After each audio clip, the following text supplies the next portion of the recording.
Ladies and gentlemen, welcome. Esteemed colleagues, come aboard. This is the TFL Euro preview. And of course, if you're familiar with the TFL brand, you've been with us for years. All those NBA finals, all those Champions League finals. What a time, boys. What a time. I, of course, am Stoff. I am joined here by Luca and the man only known as G. How we feeling, boys? I don't know about that nickname for G. You don't like the G name? I think it's pretty good. It's not. If this person had a super long name, then I'd be like, okay, G's pretty good. But this person already has a very short nickname as it is. Yeah, but I'll leave it to the person. Name, but it's all right. I think if he wants to roll with G, we can roll with G. I think it was just part of the sign up for this app. I thought it was just initials only, but we can go with G. That's true. That's a good point. Well, it's good. Don't let him have your data. You got to be careful with that stuff. Yes, looking forward to this tournament. Looking forward to another TFL pool round robin tournament bracket breakdown. Excited for this. Yes, we're all very excited. I mean, Euro just around the corner, just a couple of sleeps away. So basically, we'll be going through all the matches and hopefully picking the winners. We'll try to, and we'll see how well we can do. But we're doing this for a specific pool. And Luca, why don't you fill us in on that? I mean, it's pretty intense stuff. My cousin reached out to me. He asked me if I wanted to join a pool. I said yes. And I thought, you know what? I might ask some other folks as well. But there's going to be a lot of random people, which is always good. I'm definitely going to lose early, as I always do. And I'm just going to watch the rest of the tournament and watch everyone do well and sulk like a son of a bitch. And it's just going to be and I just, will regret even joining a pool, as I always do at the end of it. And then as it goes, the next tournament that comes up, I'm going to happily give away my money and make more picks. That's just the way it rolls. But it's an exciting one because this is like the first big Euro post-pandemic, kind of back to normal. You got the classic setup, classic hosts in Germany, first tournament since 2006. First Euro tournament that they've held, let's say, since the 80s. Don't quote me on that. I'll do a little fact check on that one. But Germany is always a great host, fantastic crowds, and it's going to be an exciting tournament. It's going to be an interesting one for sure. Yeah, very much looking forward to it. I like that you've already planned out how you're going to lose. So, yeah, expectations set low. You can reach new heights that way. Terrific. Well done. With that, I think we can move forward. Luca, you mentioned the pandemic, which was particularly tough for the TFL brand, as we obviously did not get to the Euro. And so this is a big relaunch for us. We're very excited. And I guess we'll get going with the we'll head to match day one in a second. But just overall, Jer, I know you had some odds for the overall winner of the tournament. Anything there stand out to you? Yeah, for sure. So, and again, I'll jump in with some nice little gambling tidbits and odds from here and there. Yes, we very much want that. Yes. The odds that we've pulled up, again, shop around. You can get slightly better odds on different books, but essentially for the chalk plays, you have England as the odds-on favorite to hoist the cup. At plus 350, France behind them at plus 400, the host Germans at plus 550, and Portugal at plus 700 to round out the top four. The ones that stand out to me, and again, you both are, I would say, more of the experts when it comes to football, to soccer. I am more of a casual. And losing money. Yes, and we're more interested in losing money and gambling side.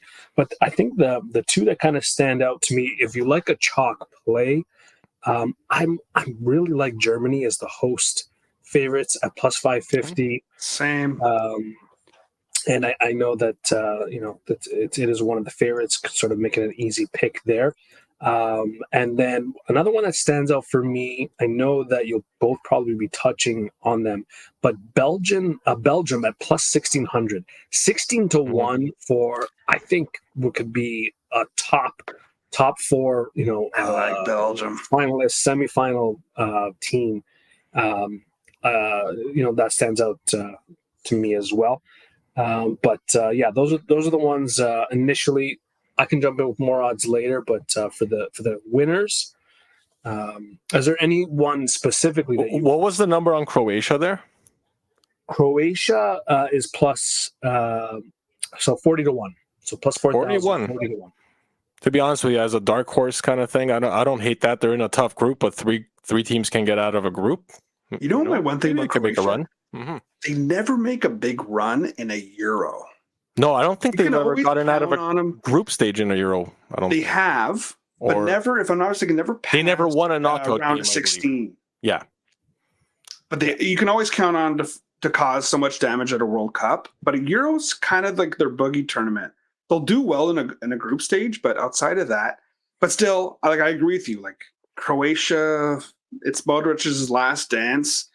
They still have a solid midfield. Brozovic, playing the year in Saudi Arabia.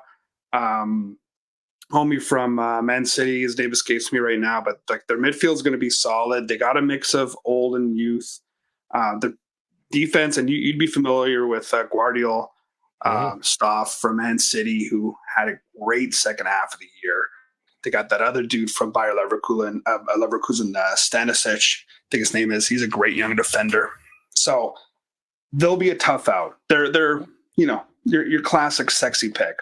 Yeah, and I think at 40 to 1, it's just those are good odds. Like that's a value play. So yeah, not a bad way to start.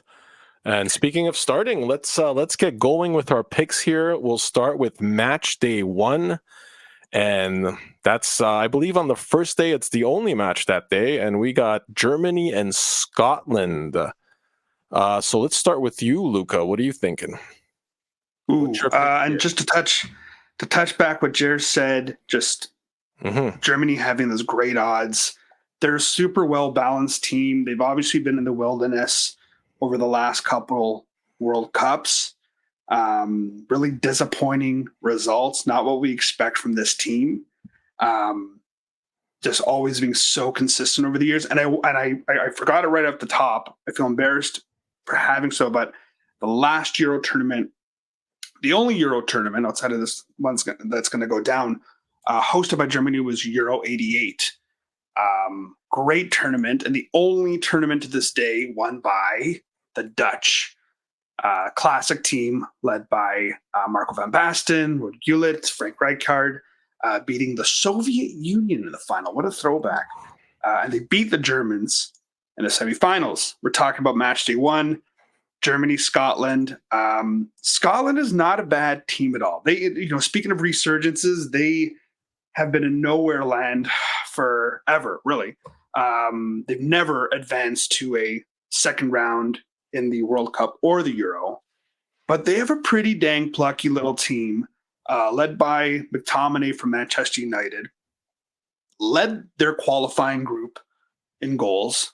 Scott McTominay, the midfielder, who is not even a regular starter with Man U, but he puts him in with Scotland. Not the greatest team up front. Again, solid in the midfield, solid at back, led by Andrew Robertson from Liverpool.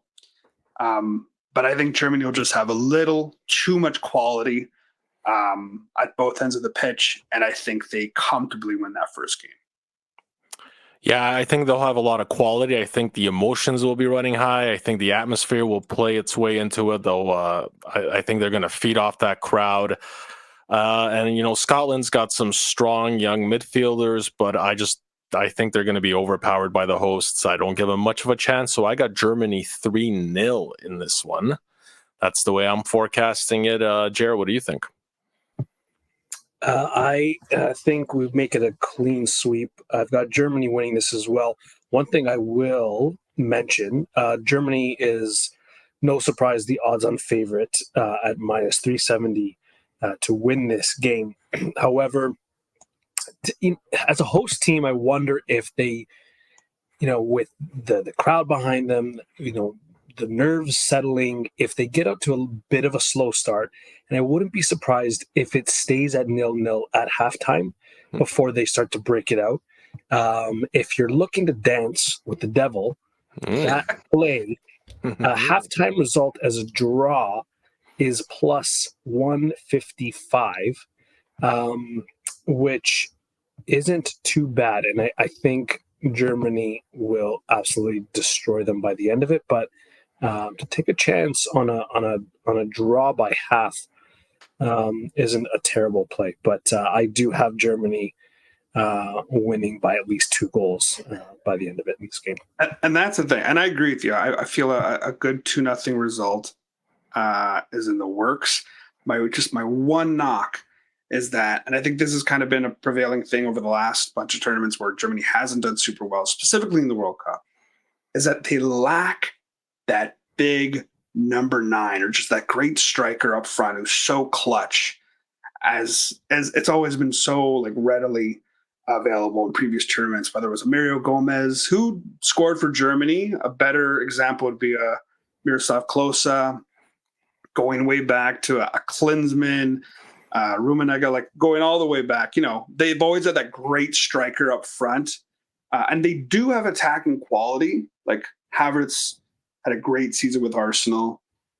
Wirtz with Bayer Leverkusen is fantastic. But there's no like great, just out and out strikers. Having said that, you get a guy who played with Borussia Dortmund in the final, Füllkrug, but do I think he's going to pop in like 4 or 5 goals this tournament? I don't know. I am curious on that note, Jared. I don't know. I wonder if you have the odds on top scores for the tournament. So that's maybe something we can get into later, but something worth revisiting. Having said that, I do think just in terms of quality and just still attacking quality, I think they will overwhelm the Scots at some point in this game. Yeah, and you guys mentioned, well, we've all mentioned them being on home soil and that obviously helping them out in terms of being favorites at this tournament. So historically, since 1960, only 3 of the 15 hosts have won. 3 of them failed to advance past the group stage, and all 3 of those occurred in the last 5 Euros. And the last home winner was France in 1984. So it's been a while, and it hasn't been trending that way, but I guess it also a lot of times depends on who that actual host country is, and when it's someone of a pedigree of a Germany, I think that always boosts their odds even a little bit more. So, yeah, definitely looking for them to do some damage at this Euro here. The one thing I'll touch on quickly too is even just the bracket that they're in. It seems like an easier side that will definitely benefit the Germans. I feel like a lot of the heavier teams are on the other side of the bracket. So, dealing with a Belgium, maybe a Denmark, and England closer too. But other than that, they may have an easier path if they can get it going. Yeah, very solid point there. Easier side of the bracket and also not the toughest group to get through. So yeah, they should probably be doing well, be well on their way. Let's go to match number 2 here. We got Hungary versus Switzerland. So basically the Swiss, I think they had a bit of a shaky time at the end of qualifying there. Near the end, they switched their formation to a back 3, which they'll likely stick with since it gave them a little bit of success. I think it's going to give them some offensive flexibility against a hardworking team like Hungary. I expect the Swiss to come out and control this game and eventually get one or even 2 past Hungary. Switzerland 2-0, what I'm predicting. Luca, what are your thoughts? Yeah, I agree. Tight game. I think Swiss with the slim victory. Hungary, they finished top of their group in qualifying. Not the greatest qualifying group in general, in all respects to Serbia, who we'll get to later. But outside of Liverpool's Soboslai, who's fantastic, the do-it-all, jack of all trades attacking midfielder for Hungary. And he's just this guy is he's an unbelievable talent, fantastic player. But it's him, and he's carrying this team on his back. Whereas Switzerland have just been around for the last few tournaments, whether it's a Euro, whether it's a World Cup in this last generation, and they're not an easy out for a lot of teams, unless it's Portugal who beat the shit out of them at the last World Cup. Having said that, I think they have more than enough quality to take care of Hungary. They got great players in the back, led by Manuel Akanji. Great players in the middle of the park. Granit Xhaka, who had a renaissance here, get with Bayer Leverkusen. And then really good quality players up front. Okafor from Milan, the kid from Bologna and Nadoy, who was fantastic this past year for just a really super consistent Bologna team. So I think they will be able to see off Hungary in that matchup. Very well. Jer, your thoughts? So quickly, plus 125 for Switzerland. So a little bit of value there if you are leaning on that side. Plus 220 for the draw and plus 240 for Hungary. So you're getting some positive action there if you do like one side. And if you are leaning with the favorite, you are still getting plus money, which is nice. I'll keep it simple. I think Switzerland is just a nice young, fast team. I am going to lean with Switzerland with a 1-0 final. Smooth Jimmy's lock of the week. There you have it. Love it. Love the picks. And yeah, so far it's a consensus, but we haven't really gotten into anything that's too crazy here. So let's kick off Group B with Spain versus Croatia. Jer, let's start with you this time. So speaking of Croatia, off the top, I do like them as sort of a dark horse pick. I will say, yes, they are an older team. I know Luka talked about, the last dance possibly for Modric. Yeah. It would be nice. I think Spain is obviously, they're always a top team in the tournament. This is going to be obviously a little bit more exciting. We're looking at the favorites, obviously, with Spain at minus 110, plus 340 for Croatia. I don't mind the draw here. I think coming out of the gate, if Croatia has their legs, and if they're an older team, it's going to be early. I think if they sort of slow down the road in the tournament, if they do progress, that's where you can kind of see maybe the wheels fall off. But early on, I think they might give Spain a run. I like the draw in this game. And I will quickly mention, I know, Luka, you talked about some of the top goal scorers in the tournament. I just want to mention quickly with Spain, Morata, who is at plus 2,800. So 28 to 1. It might be an outside pick, but for those odds, it's not terrible. For top scorer in general? Top scorer in the tournament. If Spain goes far, can he get it together? Because he's had some issues in recent he's good times. For he'll pump in I could see him pumping in 3-4 goals. I picked him as one of the top scorers in my thing. Is he clutch? Not a chance. Is he an elite striker? No. He is the captain of Spain, which is surreal. But I could see him, maybe popping in a few goals. If they go far, Albania, I think cranking in a few. Hopefully, it doesn't do anything against Italy. But sorry, you're saying stop. No, I was just saying if they go far, I think that's that's who's going to be putting those goals in. So I mean, it's a decent play from that angle. But they also have against Albania. You're right; they can probably pop a couple goals in there. I mean, against Italy, Croatia will probably be a little bit tougher. But if they get out of the group stage, I think. And they're scoring goals, I think he'll probably be the one doing it. So just can he get his stuff together, I guess, is the biggest question there. Yeah.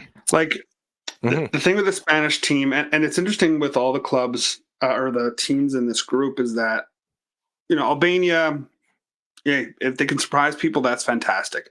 I expect them to at least get dummied by Spain and Croatia. But Spain, Croatia, and Italy, they're all teams in flux. They're all teams that are kind of going through their own rebuilding.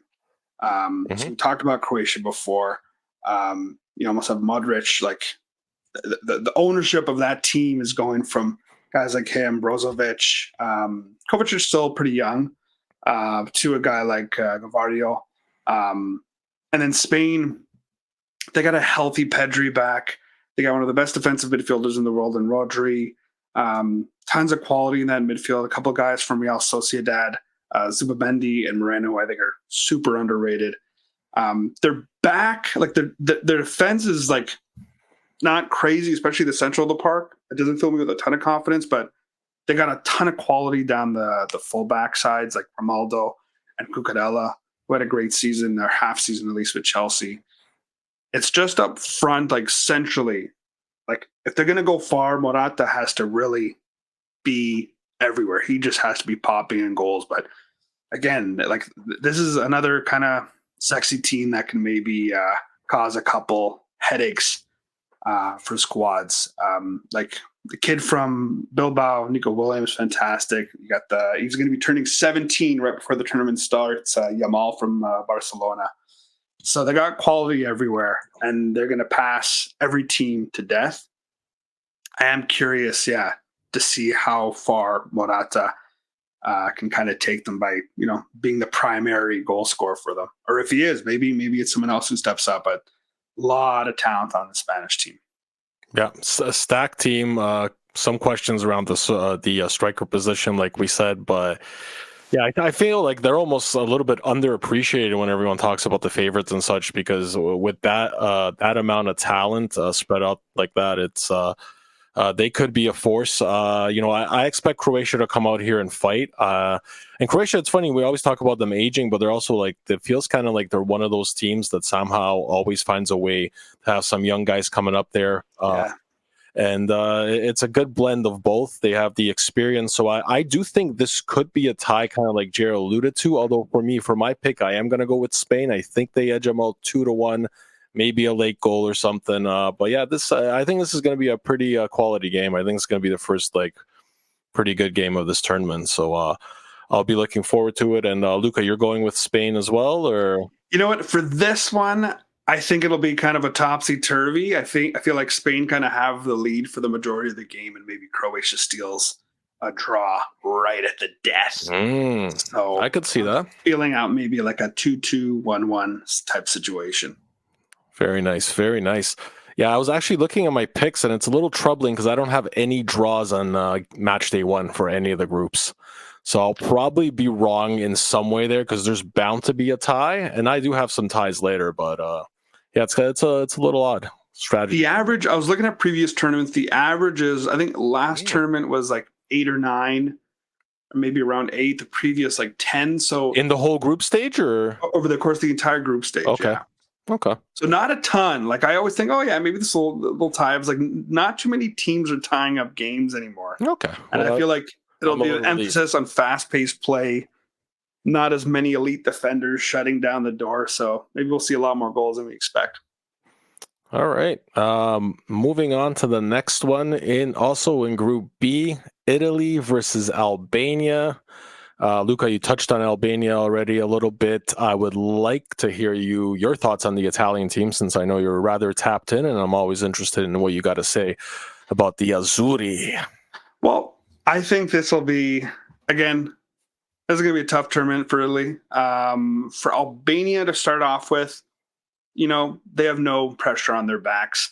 They're a team that have a lot of players who play in Italy, so they'll know a lot of the folks on the other side in that first matchup. So it's not going to be an easy out. Italy right now, again, a team in the midst of a rebuild. They got a lot of guys injured who aren't playing in this tournament. They got a couple of guys suspended who would be starters in the center of that midfield. A certain Sandro Tonali. I don't even understand how people can get suspended for betting unless they are actively sabotaging their own team. When you think of every other fucking team is a gambling site sponsored on their chest. In any case, clearly I'm not annoyed or upset by it. No, but not at all. It's an Italian team that I think will definitely in this game against Albania, they'll control possession. Jorginho will just kind of set everything to his tempo as he does. Fagioli, who was also suspended for betting, for most of the year. He actually looked really, really good in that last friendly against Bosnia. I hope, just obviously as a fan, as an Azzurri fan, I hope they play with 3 at the back and a 5-man midfield flanked by 2 wing backs, and hopefully Bellanova and Cambiaso. I can, if Italy has Barella back for this first game, then that will be a huge boon. He's arguably their best player. It's just up front. They don't have that elite striker that they've had in the past. Having said that, they got young guys like a Chiesa, who is not someone who is it's not the Chiesa of Euro 2020. He's had some really bad injuries. It's really stolen a lot of speed from him. He can still be an effective player. Scamacca has had a fantastic second half of the year for Atalanta. He's the Italian Ibra, as they say, or the Italian Ibra with the neck tattoo. Some of my favorite Italian podcasters will note. So they got young, inconsistent, but exciting talent up front. I think the one crucial thing that Italy does have ahead of any other team in this tournament, I do think they have the best coach. I think Luciano Spalletti is comfortably the most brilliant mind at this tournament. But then to that point, he only took over last September. So has not had a full qualifying campaign with this team. So there'll be some invention. There'll be some interesting setups, whatever. He was rolling with I think it was a 3-4-2-1. I can't remember the specific formation. That was not great in the friendlies during March in the US. But I'd love to see, as I noted before, 3-5-2. I think it's the best for them. I think it works the best for Italy. But I think it'll be a tight matchup either way against Albania. I can see, as the Azzurri start to find things out, maybe a 1-0 win. Okay. Yeah, so this is weird because, like, for a defending champion from 3 years ago, it's you still feel you have a small sample size and a team still finding its identity in a way. So that's just kind of interesting for a team that's defending the title. I still think they have more than enough quality, especially not only to take them out of the group stage, but to take them through this match. So I got them winning this 2-0. I think they shouldn't have too hard of a time in this game. But yeah, like you pointed out, they have definitely one of the best coaches at this tournament. But I remember hearing a couple of days ago, I think this tournament, in terms of just Italian coaches in general, I think that's there's I think at least 6 or 7 of them maybe at this tournament. So yeah, we're good for coaches. We got a lot of coaches coming through the pipeline, and hey, we just won the Euro under 17, which I can dig. But to your point, like compared to that last tournament, that last Euro, like. Their defense was anchored by these warriors like Chiellini and Bonucci, who have called it a day. You had a guy like Marco Verratti, who was, in my opinion, the player of the tournament in the last Euro. He's playing in Qatar. He didn't get called up.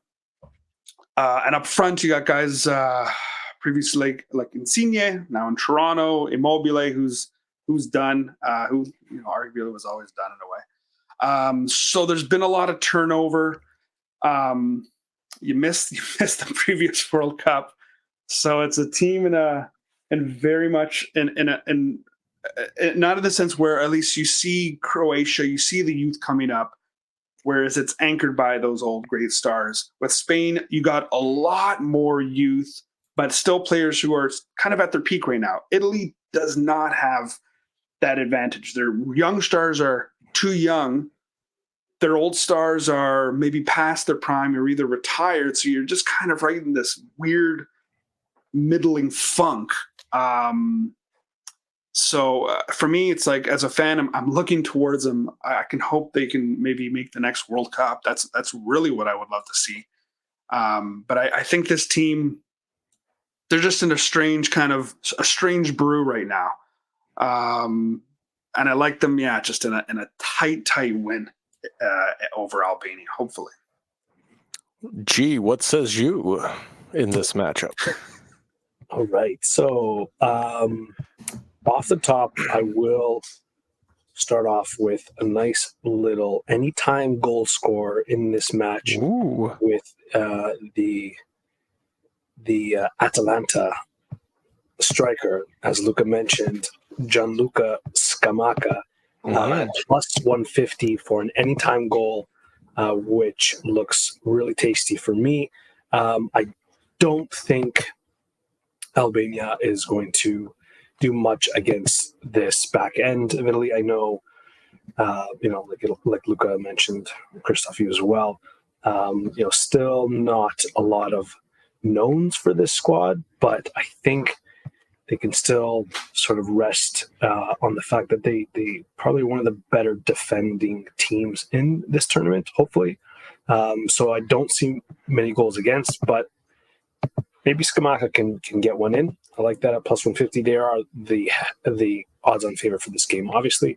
And I will take them as a small win, a 1-0 win, just to squeak by as they, again, get their feet under them. But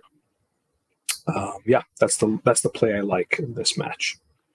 All right, 1-0, 1-0, 2-0. We're all on Italy, and we're on to Group C. Slovenia versus Denmark. Denmark, to me, feels like a bit of an unknown heading into this competition. They weren't up against much in qualifying, but they qualified. My take on this game is Slovenia probably won't pose much of an offensive threat. They will rely on defense. Got a stellar goalkeeper in Jan Oblak. Expect them to keep them in it. But I think in the end, Denmark will have enough opportunities to probably pop in a goal, maybe two. I got Denmark 2-1, 1-0. But either way, I see the Danes taking this one. What says you, Luca? I agree with you on the result. And I think Denmark up front has some really exciting young talent. Højlund from Manchester United is a burner. They got Olsen from Club Brugge. Dolberg also from Anderlecht, who's kind of, his career's gone in a weird direction, but they got some exciting young talent up front. The midfield is kind of, I have some question marks around it. It's really going to kind of roll how far the likes of a Christian Eriksen and Højbjerg from Tottenham can kind of take them. That last tournament, that last Euro, Denmark was, everybody's favorite. Everybody's a darling. And they were led by that amazing young kid, Damsgaard, who is playing with Brentford right now. And since he's moved to England, his career is kind of stalled in a big way. But they won their group against Slovenia, who did come second in that group. And I wouldn't say that Slovenia is devoid of any attacking talent. For me, they have one of the best young strikers in the world, and Benjamin Šeško from Leipzig. He's like body type and skill set very similar to a Haaland from Man City. And he's, a lot of Premiership teams are salivating at the opportunity to sign this kid. Apparently he's saying he's going to stay with Leipzig. He's going to stay in the Bundesliga for another year, but if he has an exciting tournament, that might change over the course of the summer. And another player, an old school Serie A, old school as of like the last decade or so, but Joseph Ilicic, either 37 or 36 years old. He's back playing for Slovenia, but a lot of old Serie A fans will remember him from Atalanta and Fiorentina, even the great Palermo teams of, when the Palermo were still in the Serie A, before they were owned by Man City. So Slovenia, they got some weapons. They are not to be ignored. But I think Denmark, just the experience at this tournament level, will see them through in a tight but possibly a really fun match. Fair enough. So both of us on Denmark. G, your pick. I'm going to complete the sweep. I actually really like Denmark in this tournament. They are going to be one of my, dark horses. I think anyone above plus 2,000, I guess, would be a dark horse for me. So to win the tournament, they're at that 40-1. I don't know if they're going to go that far. But I do like, again, I like this side of the bracket for if a team can get on a run, they can do some damage. And quickly on the striker from Man U, Luca mentioned Rasmus Holland. I think he might be a nice little look for top goal scorer too. He's, again, not a favorite, but a 33-1. You know what? He's got some wheels, 21 years old, and on this team, correct me if I'm wrong, he's probably going to be one of the top guys to take those shots, right? It's not going to get him the ball as much as they can. Exactly. So it's not like a France or a Germany or Spain. They're going to be spreading it around. Even in England, who you have a few elite strikers. You have one top main guy in this Denmark team, and so I think he's going to get a lot of looks. He's going to get a lot of chances. So I kind of like him as a dark horse sprinkle for the top goals in the tournament. Yeah, I don't mind that as a play, and they are somewhat on the easier side of the bracket. The only thing is, I think in the round of 16, they're likely to run into the hosts, and so I think in order for him to take the golden boot home, they'd probably have to get a little further than that. But not the worst play at 40-1. I don't hate it either. I might still like Croatia a little bit more at those odds, but that's a tasty little play there. I like it, and we're rolling with Denmark there. The other matchup in that group on match day 1, Serbia, England. So England heading right into this had a loss to Iceland, much publicized. Not very pleased with that. Dealing with some injuries. They left by bully Grealish behind at home. Didn't bring him to the tournament. The concerns feel like they're mounting, do they? Because if you listen to the British media, they certainly do. However, I think they put all that aside and they'll still handle Serbia rather decisively. I got England 4-0. Luca, tell me why I'm wrong. I mean, I think for this game, I think you're right. Because Serbia never show up to fucking tournaments. Like, there hasn't been a good performance from a Serbian team since the 1990 World Cup when they were Yugoslavia, and they were fucking dope. And then the 90s happened, all the countries split up. That's like the fucking most bullshit explanation of everything that happened during the 90s to that part of the world. But they always do not turn up in these tournaments. England, call me crazy. I'm kind of more shocked they let Maguire home than Grealish, because England's back line does not inspire me with a lot of confidence. I think they are flush with elite attacking talent up front. So they will be able to just maybe score their way out of problems in a very, very easy group. But their back line is just, especially in the middle of the park, in the back, like not a lot of depth and not a lot of experience. So that trips me out a bit, but I think they comfortably win this game. This might be a tournament where we see Bellingham have his Zidane moment. If England are to truly go far, because even, I mentioned the talent up front. It is exciting, but it is, again, devoid of experience. Like after Kane, after Saka and Foden, it falls off in a big way. And I doubt they're going to be playing Foden like very up front, probably still in kind of a role between attack and the midfield, those two. But it's interesting. I've been thinking a lot about it lately. But back to Maguire, who has been horrible with Man U for the last couple seasons. He is always great with England. You can always count on him to be a titan in the middle of the English defense and popping a couple goals too from a corner with that giant watermelon-sized head that makes my gigantic head look like a small unripened mango. He's a total moon face, but as soon as he hits the ball with his fucking head off of a corner, it travels 200 miles per hour and rips through the back of the fucking net. Yeah. So, yeah, just something that I just kind of found a little odd. I was kind of, I was interested to see that.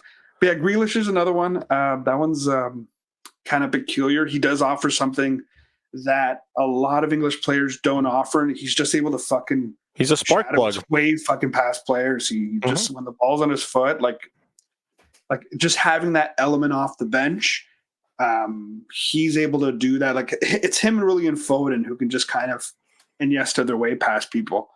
Having said that, I think they dummy Serbia in this. I'm hoping for an upset. I hope all those teams, Serbia, Slovenia, and Denmark, all beat England. But I think England comfortably beat the Serbians here. Maybe, let's say, 3-0, 4-0. Yeah, I could see it. I mean, and at the end, this is going to be Southgate stuff to answer for in terms of the choices if it doesn't work out. But this is pretty much like he's basically said if they don't win this tournament, he's done. So I don't think he's going to even let them fire him if they don't make it. You know what? Let me also preface this by saying that Serbia is not without quality. They have tons of talent in the back, in the midfield, up front. Vlahovic from Juventus is a beast. Jovic had a bit of a resurgent season with Milan coming off the bench. Mitrovic, who is kind of their go-to guy over the last couple of World Cups, he had a great season in Saudi Arabia, but he had a great season, and he's always great with Serbia. They got a mix of young and old. Again, another player playing with Mitrovic as clubmate in Saudi Arabia at Al Hilal, but one of the great Serie A midfielders. My knowledge is always going to skew towards Serie A. I apologize, folks. Actually, I don't give a fuck. Milinkovic Savic from Lazio, or formerly of Lazio, and also Samardzic from Udinese. Like a lot of exciting players. Tadic, who's now with Fenerbahce. I think a lot of Champions League lovers will remember his performance with Ajax over the past few years. They got tons of talent. They always have tons of talent. They just never show up. They can never put it together, and they always fucking flop out. So I hope I'm wrong. I hope they can maybe take this group by storm, but it's up to you. Prove me wrong, Serbia. Till you do, I can't prove him wrong, Serbia, and I don't think they'll be proving you wrong against England. That's going to be a bit of a too steep hill for them to climb. G, what are you picking for this game? Any props you're looking at? Yeah, so off the top, I think England gets it done. Don't see much of a challenge in this one. Prop-wise, what I would say is if you are going to bet on this England squad to win the whole thing, what I would suggest is maybe look elsewhere for more value, because they're the odds-on favorite plus 350. You can get them with these nice little small parlays within the group that might give you better odds, or at least better chances at success. So, for example, for England to win the group, which I think is probably one of the strongest, or I would say most convincing bets for all the groups. If you parlay them with Serbia to finish last in the group, or I think Slovenia might finish last. I think Serbia plays with a little more chaos that serves up some unpredictability, so they might, put some, maybe not against an England, but for some of the other games, they might that chaos might turn the tide for them a bit. But let's say you want Serbia to finish last. For England to win the group, you're looking at plus 350. So it's the same odds there versus if you put them to win the whole championship. So I would look within the group stages first. If you do like the three Lions to make it all the way, you might get better value betting in this group stage. So yes, England for me, and I am making a play with England to win the group and Slovenia to bottom out. Very nice, and that also saves you in case they actually get bounced out in the knockout stages. So that's a pretty smart play to get the same odds there. Good looking, good thinking. On to Group D. This is a big one, folks. Poland versus the Netherlands. So I'll just go off here first as a suffering Polish fan. I'll say, first and foremost, Netherlands will probably have to play a little bit better than they did in qualifying to go far at this tournament. They got some injury concerns. Frankie de Jong is out for the tournament, amongst other key pieces. But on the other side of the ball, Poland, the issue is offense, and that issue is who's going to get the ball to Lewandowski and how are they going to get him open, and what can they do actually that hasn't been already tried. And they have playmakers, but without a bona fide second scoring threat, someone next to Lewandowski that can take some of that pressure off.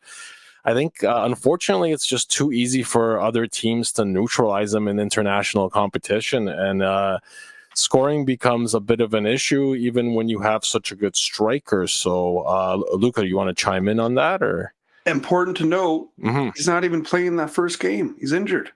So that even hampers their chances even more. Oh, absolutely, and especially against a team like the Netherlands. But yeah, who are you going to get finishing there? Not even sure. And there's also concerns on the back end. The back three leaves a little bit to be desired, especially with Bednarek back there. A lot of anxiety for me when I Feels watch. like you're not a fan. Yeah, a bit of a liability, especially when he's going to be covering Europe's best. So, not loving those odds there. I hope they'll figure it out. In qualifying, they lost to Czechia and also Moldova at one point, which forced them to go the playoff route just to get here, even by penalties. So that doesn't fill me with a lot of optimism. In the recent friendlies, they just beat Turkey. They just beat Ukraine, both teams who are in this tournament. So maybe that's a good sign, but I'm hoping they surprise. But I'm going to go with the Dutch in this one, and we'll go 2-1. 2-1 Netherlands. Jer, your thoughts? Sorry to say stuff, but I do agree with you. Netherlands heartbreaking is the side that I will be taking, and similar to my last play with the English group there, the group escapes me. It was a group C. I'm making a similar play here with France winning out the group, and unfortunately the Poland team finishing last. That pays plus 240. I would love a different result, Christoph, but as I believe the second oldest team in the tournament, only to Slovenia, with some of the injuries that you did mention, I don't have high hopes for this squad. So I have them losing this game. I also have them finishing last in the group. Now, so what does that pay? That little parlay? For France to win the group, parlayed with Poland to finish last, pays plus 240. That's not bad, considering that is unfortunately how I have this group playing out. So that might be a pretty good value play there. Again, I'm hoping for better. Hopefully Lewandowski's back quick.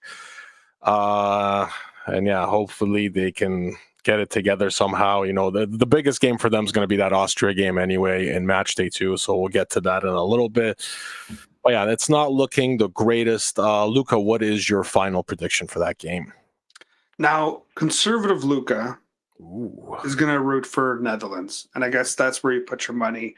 They got tons of quality, tons of good young attacking talent. While Joshua Zirkzee, I still don't understand how he hasn't been capped by the Netherlands yet. Hopefully he never does, and he plays in Italy long enough to be capped by Italy. But they got a lot of talent up front. Gakpo, he was great the last World Cup's been up and down with Liverpool, but you can count on him to score some goals. Malen from Borussia Dortmund has fuel to burn. Young Brobbey, who I think could have a really kind of like an upstart tournament alongside Xavi Simons from Leipzig. I think he might be on people's radar as the tournament progresses. Even Koop Miners from Atalanta. Actually, let me just double track Oh no, he's injured. The old double crack. Koopmeiners from Atalanta's injured, so they're also like you noted before. Stuff they're hampered by some injuries as well. The one thing that I think will hold this very talented, very fast team back is their coach. I do not rate Ronald Koeman as a coach in any way possible. And so I think he's really going to get the least out of this team. It really reminds me of when Roberto Martinez was coaching Belgium. Obviously, that Belgian team was a little bit better. He had so many elite players at every position, but I get shades of that. And you know what? I don't want to count out Poland. Undefeated in 2024. Let me just point that out to you, fellas. They got young talent. Lewandowski's not playing in that first game, but they got some really fun, fast players. Zalewski from Roma, Szymanski from Fenerbahce, Zielinski he's going to be playing for Inter, which I'm excited about. He's going to be awesome off the bench for Inter. But Napoli legend in Peter Zielinski. So I almost feel like with the odds against them, with them having to look inwards without their talisman, they might come together to maybe disrupt the orange, the oranje, however the hell you pronounce it in Dutch. But conservative Luca will pick the Dutch. Psychedelic Luca is all in on the Polish renaissance at this tournament. I like it. So which finish to the bottom?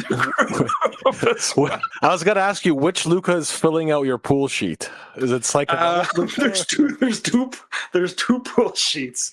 One conservative Luca, one psychedelic. Okay, I can accept that. I guess. That pool sheet is called "Did It All for the Nookie," and it's been submitted on behalf of my beloved wife, who will not watch a second of this tournament, and will be doing everything in her power to make sure I watch as little of this tournament as possible. I do like her support for the Polish side, so I do tell her I do appreciate that. In both pools, we have finishing bottom of the group. So the hell with it can all happen. Look, yeah, we'll see what happens. Look, you mentioned quality players. Unfortunately, the only unfortunate part is they're all midfielders. So my point still kind of is who's going to score, especially if Lewandowski's off, and if we're not scoring, is that back three really going to hold up? No, for sure. We'll see. But hey, stranger things have happened. Hell yes. Play with a lot of heart. We'll see what goes on. Speaking of playing with heart, the other matchup in Group D, Austria will need a lot of heart, I think. They're going up against France. Austria, a dark horse sweetheart for many in this tournament. A lot of media picking them as the dark horse. And they'll play strong, high press, intense pursuit. They'll put up a solid defensive effort. I think just in the end, France is France. An absolute powerhouse. I don't know. I think they'll dominate the game. It might be one of those where they can't actually score for a little while. This might be even worth looking like a previous game Jer had that might be 0-0 at the half.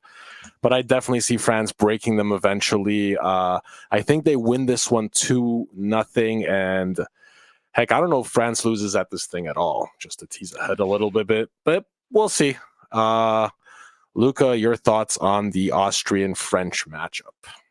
Austria is an interesting team who have been on a nice run for a while. Their last loss was against psychedelic Luca's pick to win the entire tournament, which we will get to a little later.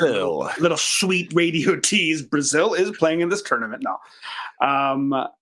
But Austria, ever since they brought in, and you mentioned the high pressing style, ever since they brought in Rangnick as the coach, they have had a bit of a resurgence. And he's bringing that Red Bull energy. They're crushing fucking 6 Red Bulls before each half. They are missing their best player in David Alaba, who had an awful ACL injury, I think like in January, December or something. He's still going to be at the tournament. He's just going to be their rallying dude off the bench there. Not participating at all, but they got some fun, exciting talent. Sabitzer had a great season with Borussia Dortmund. They got Arnautovic up front from Inter, who is a donkey who had a shit season with Inter, and we got to deal with him for the next couple of years because he's definitely not going to leave. He has a great contract, but they're a pretty well-oiled outfit. My thing, and you noted before, the two top teams I would say on this tournament on paper, along with Portugal, I think Portugal, and we'll get into them later, but France and England. France just has so much fucking talent everywhere on the park, just everywhere. They're just, they, like you said, like they will just, if they can figure it out, they can drop fucking 3 or 4 goals past you. They just haven't really come together over the past, even the past year in 2024. Like a couple of like sausage fucking results over the past couple weeks. Like, come on, you're not scoring against Canada? Come on. Yeah.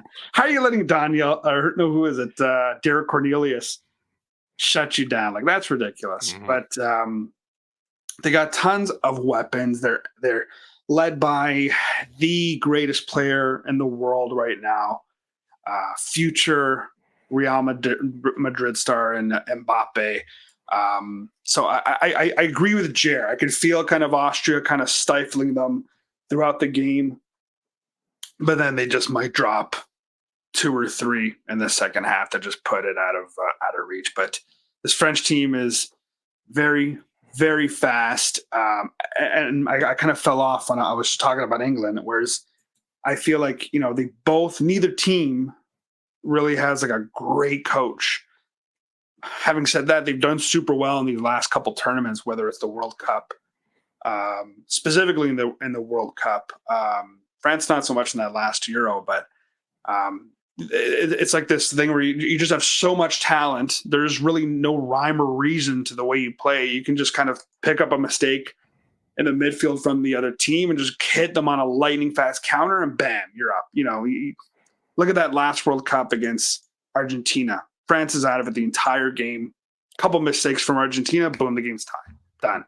That's the type of team that France is. So with a team that good, can you ever get proper credit as their coach? Like I don't think so. I'm not going to lie to you. I really don't think so. I feel like if a coach's style is imprinted on the team out there, like let's take a Man City, Guardiola, like Man City plays like Guardiola. Like they have that style, whether they're playing like a tiki-taka style, whether they have the inverted fullbacks, whether they have a John Stones. Oh, John Stones suddenly playing the midfield. You see the mad tinkering at work. You see there's a crazy kind of rhythm going down. You look at an Antonio Conte who just got hired by Napoli. Antonio Conte is a fucking psychopath, and his teams play like psychopath for him. They fly around the pitch like maniacs. They are nonstop, 100% running at top speed the entire friggin' game. They do not stop. They're positionally excellent, perfect. And then you see teams where it's just like they just have so much friggin' talent. I'll compare this to Zidane's Real Madrid. They won 3 fucking Champions League in a row. Unreal. But that was a team was just like they just kind of like drifted around throughout the game, hit a team on the counter, bam, done. The opposing team made a little bit of a mistake, bam, Ronaldo pops one in, boom, because their team was just so fucking stacked. Yeah, so Deschamps, Southgate, like they are not coaches that really kind of like blow me away, but England was in the last final of the Euro. These two teams went against each other in the quarters of the last World Cup. France went to the fucking final. Yeah. They won the 2018 World Cup. So hard to criticize. I think talent does. Yeah, it's very hard to criticize. At the end of the day, elite hyper talent can get you through any game, and I think that's what happens in this game against Austria. Fair enough. Jer, are you contradicting the 2 French picks? I am not. I do have France going pretty far in this tournament. I do like this Austrian team too, though, to go with your points, and I think they do stifle them early on in this game. So I know Stoff mentioned the 0-0 with the draw at halftime. Yeah. Don't mind that bet at all. I think it is going to be a slow start. But, to both your points, France just has insane amount of talent. So I don't see it staying at a draw for long. What I do like is if you do like maybe a 2-0 or 1-0 finish for a correct score, they're both at plus 700, which isn't bad because I don't mind a 2-0 finish in this game for France. So those are my little bet highlights for this match. Very nice. Make sure you check those out. We are on to Group E, and we'll kick this one off. Romania versus Ukraine. Luca, set the scene. Ooh, I think Ukraine dummies them, and I think they do pretty dang well in this tournament. They had a bit of a kind of like a slog when it comes to qualifying for the playoffs. Kind of a tough group, Italy and England. But over this past year, some of the players on Ukraine's team, they've just been weapons. Dobnik led the whole La Liga in scoring with Girona. They have that other kid there. I think it's Sagankov, who is a flashy fucking little player. They have that other dude, or they have Zinchenko from Arsenal, solid season with them. Malinovsky, some folks might remember from Atalanta. Mudryk from Chelsea, who's a burner.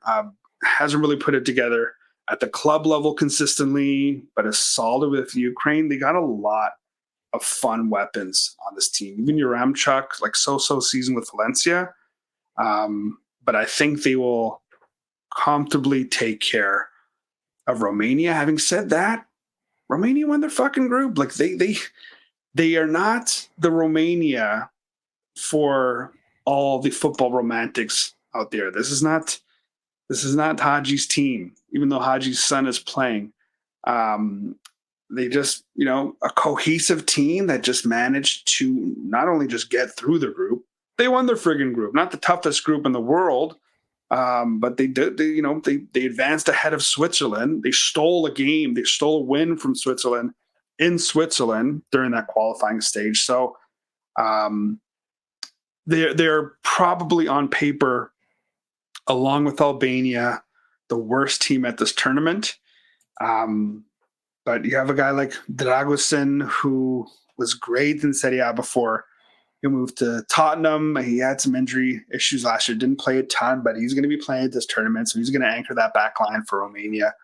Dennis Mann, who it is the Serie B, but an exciting player, one of the best players in the Serie B last year for Parma, leading Parma back into it. So maybe, you see a classic team like Parma make their resurgence back in the Serie A. Maybe Romania can kind of, at least for this game, stifle the Ukraine. I think Ukraine wins, but I think it's a little tougher. I'm just a total hypocrite because I'm pretty sure I said Ukraine blows the doors off Romania before I went on my rant.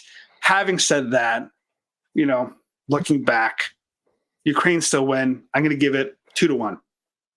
2-1. Interesting. That is the exact score I have as well. Now, you mentioned Romania as one of the weaker squads alongside Albania. I think when we get to Georgia, we can probably package them into that deal as well.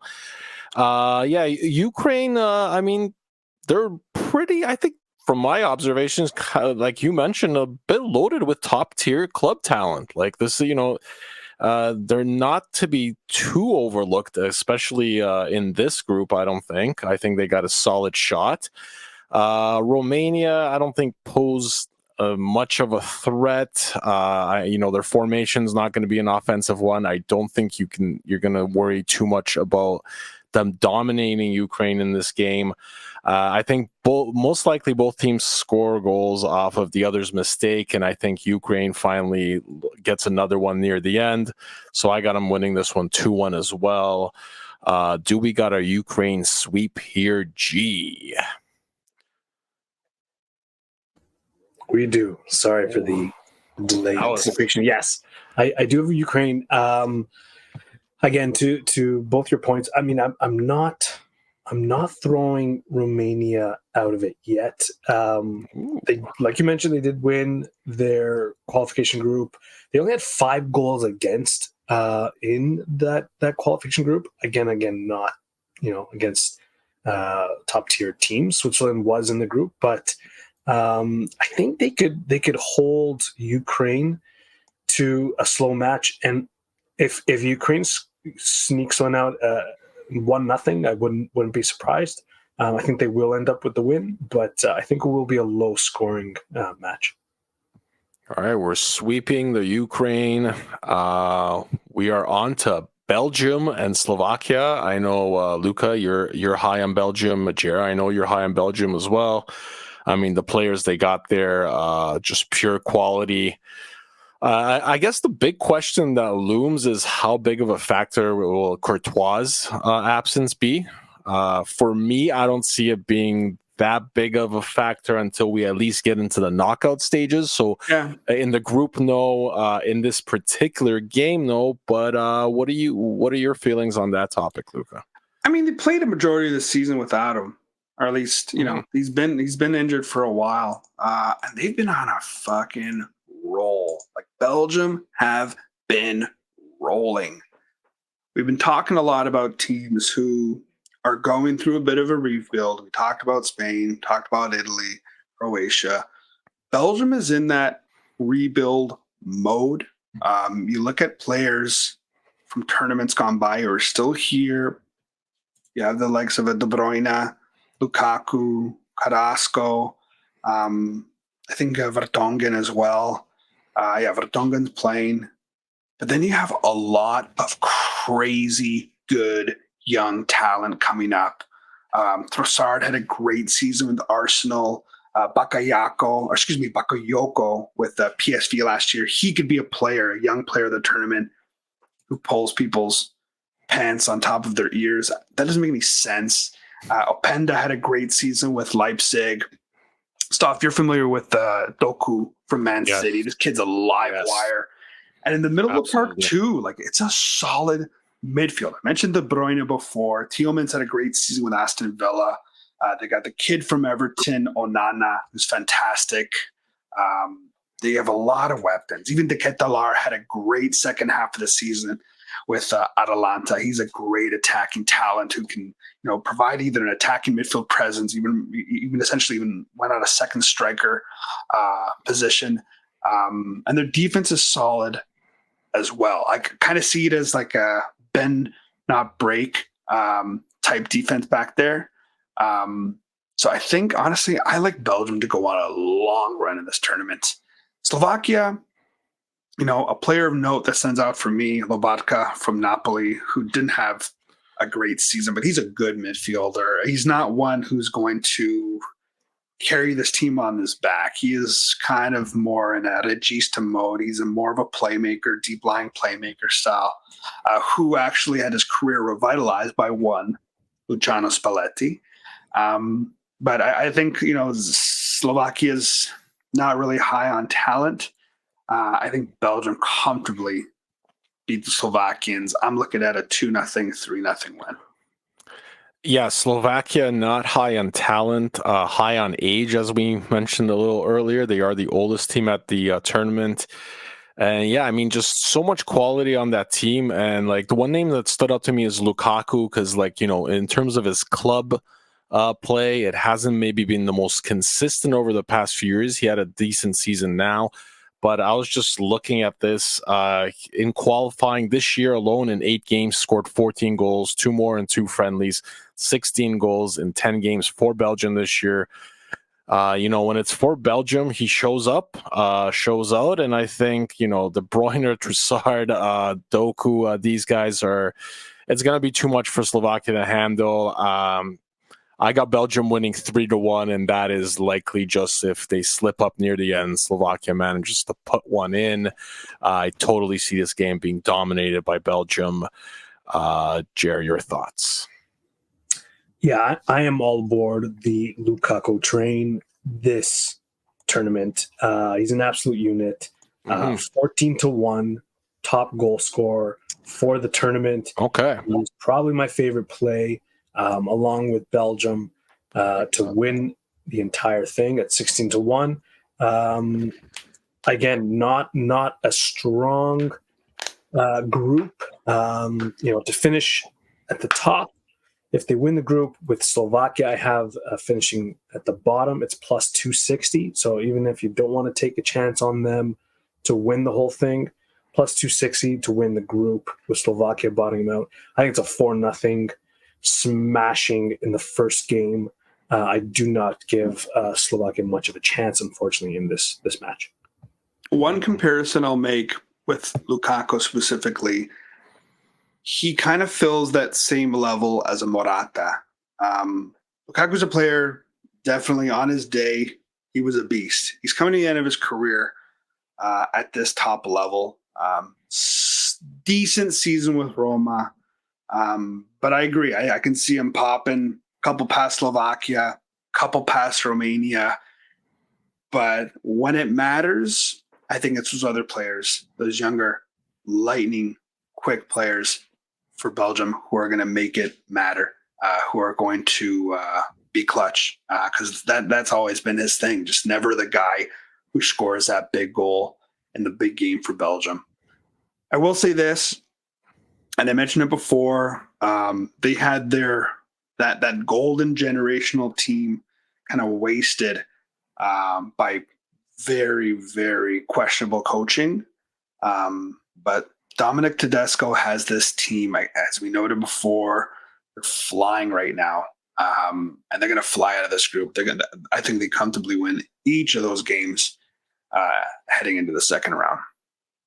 Yeah, I think they fly out of the group as well. I think that's what does make Lukaku at 14-1. That's great value. I didn't even see that before, because he, like Lucas said, he'll probably load up on goals there. But also, if you're taking them to go far in general, I think it's a pretty smart play just to take him there. The only downside for the Belgium bets are obviously if they win this group, which they look like they will, they'll be on the tougher side of the draw. So that would mean a quarterfinal likely against France, and then a semi likely against England or Italy. So maybe more. Italy's not going to the semis. Oh, let's just count that out. Listen, let's not rip up my sheet quite yet. I will root for Poland. All right, I am rooting heavily for Italy. You will see my sheet here soon. But yeah, I mean, however, Belgium does have this at major tournaments that they do tend to slip up here and there. And a lot of pundits I've heard that's kind of just, without much more logic, that's kind of, they'll take the, hey, it's Belgium, they might slip up. I think it's a better run team to the points you've made, Lucas. So I don't worry about that as much. But however, let's say they slip up. This is a tournament where three teams can make it out of a group. So if they slip up and end up somehow on the other side of that bracket now, that might not be so bad for a prolonged run for them, because that would put them against some easier competition. Possibly like a I mean, they just wouldn't be facing France, Italy, or England. So if they do slip up in the group stage, it might be actually an easier path to go further. They're a very talented squad. Definitely wouldn't count them out. And for the value you get for going with them, why not sprinkle it a little bit if you're feeling what we're feeling here? So I had him 3-1. I think we're all going Belgium across the board here. Correct. So on to Group F. We are finally on the last group of match day 1. And here we go. Turkey versus Georgia. I mean, Turkey's got to shake off disappointment of the last Euros, bowed out with 3 losses and 1 goal after being, I think, declared the dark horse by many in that tournament. Might be tempting to pick them again if they can shore up some defensive woes. One thing that works in their favor this time for me is their schedule. Last Euro, I'm sure you guys will remember, they had a debut game against Italy in Rome, and this was already in a rather tough group. This time out, they will face the 75th world-ranked Georgia, who got in via the Nations League playoff. I mean, if Turkey's going to do it, they're going to do it here. I actually got them winning 3-0, and that's probably a little more just slight to Georgia. But Yeah, that's the way I'm seeing it. It's there for the taking for Turkey, but if they fall flat again, it won't be the schedule to blame this time. Your thoughts, Luca? You know, I have a soft spot for Georgia. Obviously, they're led here by Cavaradonna, Kavica Kvaratskhelia from Napoli. Amazing, amazing player. He's beloved in Napoli, helping lead them to win the Serie A last season, not the season that just passed, 23-24. I don't know, 22-23, my bad. But outside of him, the well dries up pretty fast. It'll be tough for Georgia unless this guy goes on a serious Maradona run to hang in these games. I think even a team like Turkey, who have a lot of fun, young talent up front, best midfielder in the Serie A last year, Çalhanoğlu from Inter, who was amazing. And a decent so-so midfield or defense in the back. It was a stronger defensive line at the last Euro tournament, but I still think they have enough quality back there to get over this hump in Georgia. They'll be a fun team to watch, Turkey. I have them coming out of this group in the runners-up position. Yildiz from Juve is a super fun player. He's an exciting player coming up. Gula from Real Madrid, same. They have a lot of quality. I don't know if it's enough to get them past the round of 16. I don't think it is, but I think it's more than enough to get them past Georgia. Yeah, I think Georgia's going to have a bit of a tough time at this tournament in general. I do picture, I know I saw some odds out there before, and maybe Jerry, you can comment on this for which group will have the most goals. And for me, by Georgia being in this group, this does kind of lead me to want to bet on Group F to have the most goals scored, just because I think they will be conceding quite a bit of them. Also in a group with Portugal, who I think will probably be scoring quite a bit of goals in their own games in this group as well. But we'll get to that in a couple of seconds. Jer, your thoughts on the Turkey versus Georgia matchup? Yeah, so again, agreeing with both of you, not much of a contest here, unfortunately. Georgia, one of the lowest odds in terms of winning the tournament, next to Albania and Slovakia.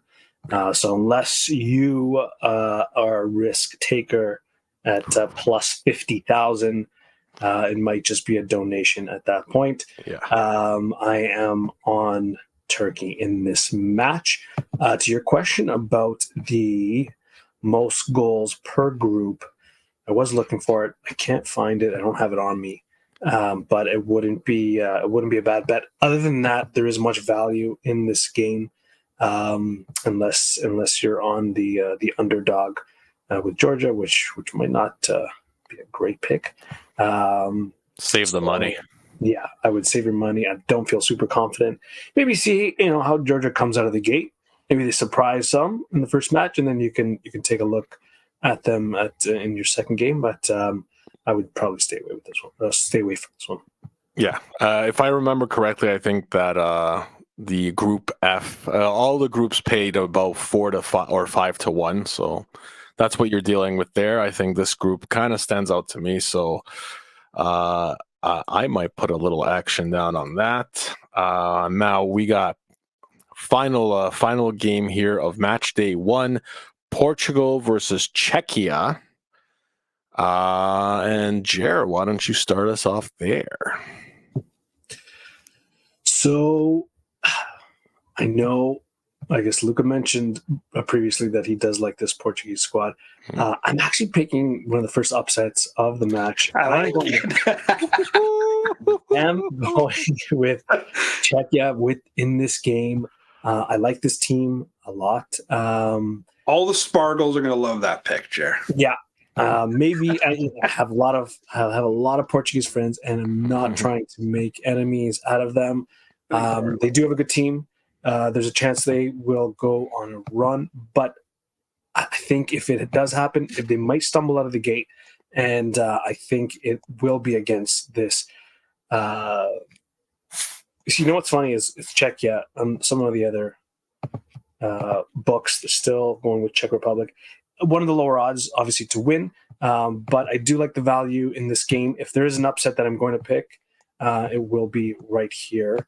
And that will be my pick, 2-1 for Czechia. I don't think any of us expected him to say that. Sure, going off the board, I like it. I like it personally.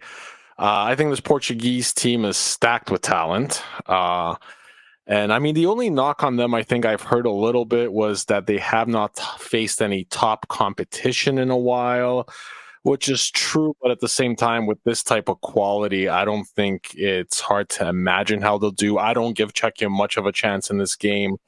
I think Portugal will have a pretty easy time in this group.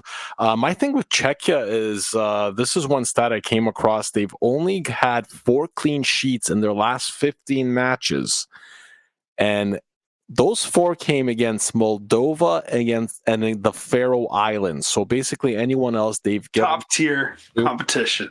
Yeah, exactly. So that doesn't bode well when the competition is now going to jump up a level. I think Hold on. They shut out the Faroe Islands twice. And Moldova. Don't forget Moldova. Do not disrespect Moldova. Shout outs to Yulia out there. Yeah. I got Portugal 5-1. You know, Czechia gets one late, but 5-1 for me. But we got Jerry going the other way. I like it. I like it here. Luca, you are the deciding vote on this one here. Yeah, shout outs to Yulia, the Moldovan legend. Czech Republic, their team is not great. Patrick Schick up front for Leverkusen, solid striker. They got funny enough, Schick has scored a bunch of like late equalizer winners for Leverkusen this year. Every player on that team has. They also have an interesting little player, an Antontin Barak, who plays for Fiorentina, who in the last couple of years has popped up with a couple of 90th minute or even late game winners for Fiorentina, especially playing in the conference league, excuse me. And then Souček's always a solid presence in the center of the park for West Ham and also Czech Republic. Funny thing with the Czechs, because this is I apologize for referring to them as Czech Republic. I just can't get it out. I actually still think from a soccer point of view, they are still referred to as the Czech Republic, whereas with hockey, it's Czechia. But in any case, this is kind of their tournament where they kind of pull off some upsets. They go on fun little runs here and there. But an interesting stat for the Euro. So since 96, and if we want to go back to 1976, where they actually won the whole thing. Mm-hmm. But 96, they finished runners-up to Germany. 2000, group stage. 2004, semifinals. 2008, group stage. 2012, quarterfinals. 2016, group stage. 2020, another fun quarterfinals run. If we look at the past, if we look at how things have rolled out, it's not going to be a great Czech team. Yeah, it's going backwards, is it not? Yeah. So maybe in my crystal ball way of looking at things, they might. Yeah, we're looking at a possible third place, possible fourth place finish for this team. If you look I think it's probably a battle for second between them and Turkey. Realistically, I think Portugal just handles all of them, and then they feast on Georgia and have to settle it amongst themselves. I think Portugal with France do have on paper the best team at this tournament. They're loaded. Yeah. The middle of the park, whether it's the defensive line in the center of midfield, they got weapons on the flanks, great fast fullbacks, fantastic wide players. Like one of my favorite midfielders in the world right now, João Palhinha for Fulham, fantastic defensive midfielder, tons of quality. And the two fellows from Manchester, Bruno and Bernardo, great young talent. The kid João Neves from Benfica, folks are tipping him to have a fantastic tournament and really exciting talent there who a lot of clubs, I'll probably just go to Man City, of course. Why not? A lot of clubs are going to be calling for him this summer. You got the old dog, Cristiano Ronaldo, who ripped it up in Saudi Arabia this year, but is still scoring a match for Portugal, and a ton of young, exciting talent there as well. Rafael, kind of so-so season for Milan, but he's amazing. If he's in open space, nobody on this planet can catch him. He's a fucking lightning bolt. And they just got tons of depth too. My only thing, tying back to Belgium, I love the coach, Roberto Martinez.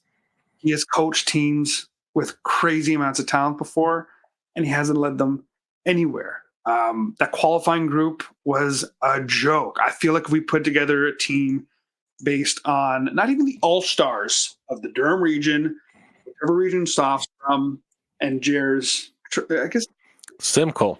Etobicoke. So it's Simcoe, Durham, Etobicoke. It's just Etobicoke. Even put like the all-star B team. I think they could have finished third in that group. It was atrocious. And since the calendar year, since it's 2024, they've kind of shipped a lot of goals against. They beat Sweden 5-2. Sweden's not great. They let Finland score another 2 goals in a 4-2 win. They lose to Slovenia. They lose to Croatia. They did just beat up Ireland. I'm not. I think, Portugal will roll through this group. Mm-hmm. I don't know if they roll through the tournament. Having said that, I do feel like the bracket is kind of set up for them to go on a bit of a jaunt. And again, this is just based on tons of talent winning out at the end of the day. Mm-hmm. Not to spoil anything, but I do believe I agree with you in that notion of them being set up to go far along with France. So this concludes match day 1. We'll start with match day 2's prediction in a second. I did want to ask you guys this, though.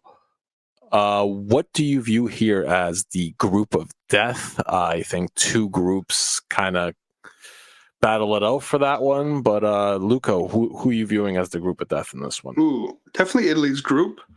Okay. And I would also throw, I'd have to say probably the French-Dutch group with Austria into the mix as well. But I think Group B, Spain, Croatia, Italy, pretty deadly.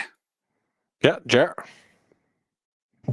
Yeah, same. I think that would probably be the most challenging group to get out of.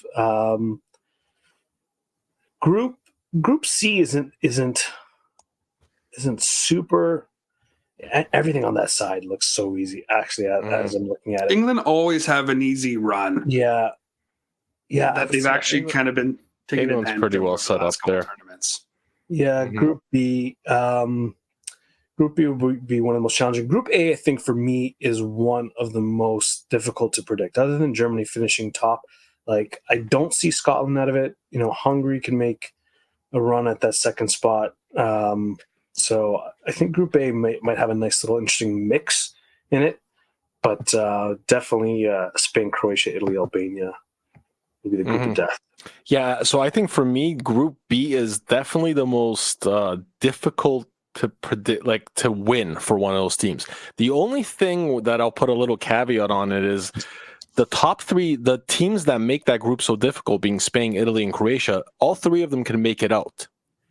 So to me, that's not necessarily the group of death. In Group D, you have France and the Netherlands, and then you have Austria and Poland. Now, obviously, Austria and Poland far below the other 2, but there is a bit of a thing where one of those they're a bit closer together. So I guess it's just rather than everyone beating up on Albania, it's kind of more of a group of death because maybe either Austria or Poland goes home, so almost an even team there will get shipped off. But I think in terms of the most talent, that's definitely Group B. So we are in agreement there.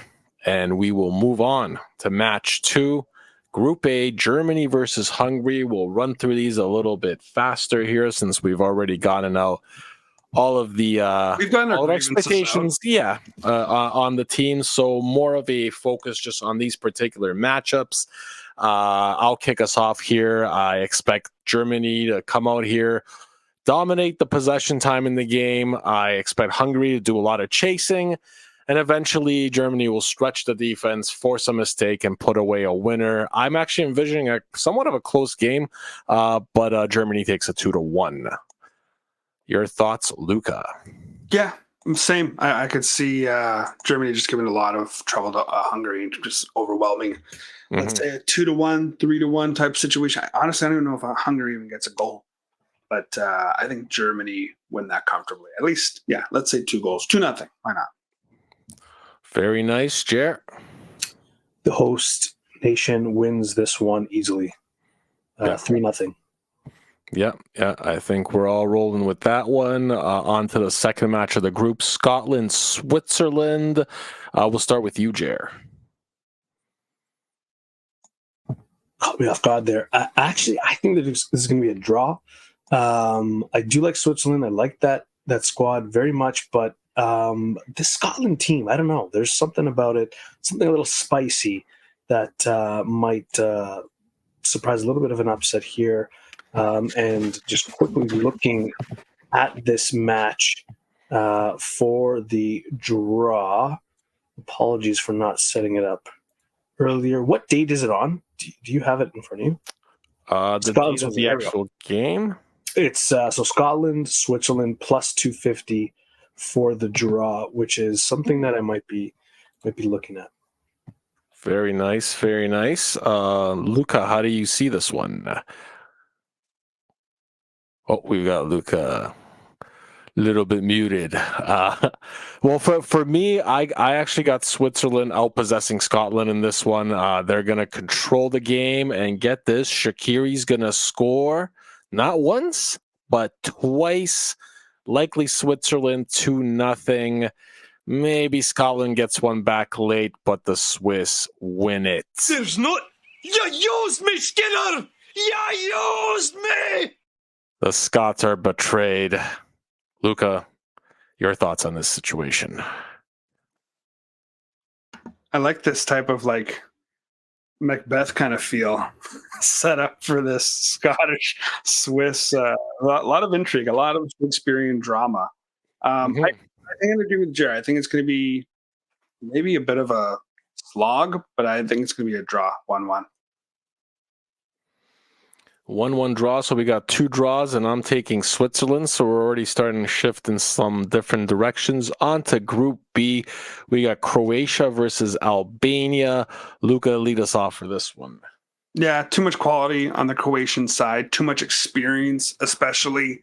I don't think Albania make it easy. They're just going to sit back and try to absorb Croatia's attack and hit them on the counter. But I think Croatia take this. Let's give it a sweet little 2-0. Ooh, very nice, very nice. I got that same score. Although I do feel like if Albania was going to do something at this competition, get some sort of result, this might be a spot for it. They would definitely have to catch Croatia lacking a bit. Croatia did have some fortune in terms of in qualifying. They didn't concede some goals that were absolute blunders and should have been goals. If that luck runs out, maybe Albania could strike, but the question is, can they actually hold off Croatia for an entire 90 minutes? Despite the good defensive stats they've put up in qualifying, I just don't think they'll be able to do it against that caliber of competition. So I, too, am taking Croatia 2-0. G, your thoughts? Yeah, I've got Croatia rolling over Albania here. Just quickly looking at the props, there isn't much value in this game. Croatia, the obvious heavy favorites at minus 188. If you think Albania can slow them down, maybe hold out for a draw at plus 300. It's not terrible value, but I just don't see it happening here. I've got Croatia 2-0. Yeah, it'll be hard for them to hold out for a whole game, I think. So, yeah, Croatia likely the better play there. The other matchup in that group, Spain versus Italy.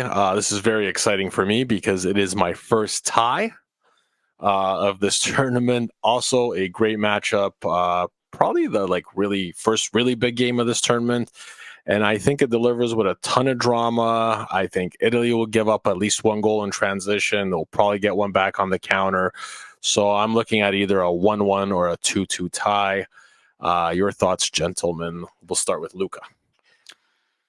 Yeah, this one has me in knots. I'll tell you this: before Euro 2012, as soon as I found out that Spain was going to be in the group with Italy, I just had awful nightmares that Spain was going to kill Italy, just destroy them. And that was a tie, the first one, right? Group stage was a tie. Yeah. They obviously met in the final, and that's where my nightmares came true. And that's where Christoph lost a couple $100. Oh, I do remember that, watching that at my cottage with the feed cutting out. And I believe when it cut back in, it was like 4-0. Now that I almost smashed the game TV. was watched at my wife Andrika's parents' place, and that is where one of the first and famous shirt rips did occur. In front of her family. Clean rip. Very and good. They were all Very smart. They were like, "What is wrong with him? What is wrong with this boy?" And I cried. And they questioned her life decisions at that point. Yeah, he's a good boy, but he's strange. But I haven't had any nightmares or anything. I do think that Spain does have a lot more speed and a lot more technical quality than this Italian team. But I do think that Italy do have the edge in coaching. So I do feel like it's also going to be a 1-1 draw? Yeah. Okay, yeah. We got 2 ties. G, what do you say? This is our first try-tie. Try-tie. Yeah, try-tie. Hashtag I also have the tie with both these teams, and I think it's going to be just a masterpiece to watch. So I'm very excited for this game. I am going with a 0-0 0-0. Goalless draw. Yeah. Got ourselves a goalless draw.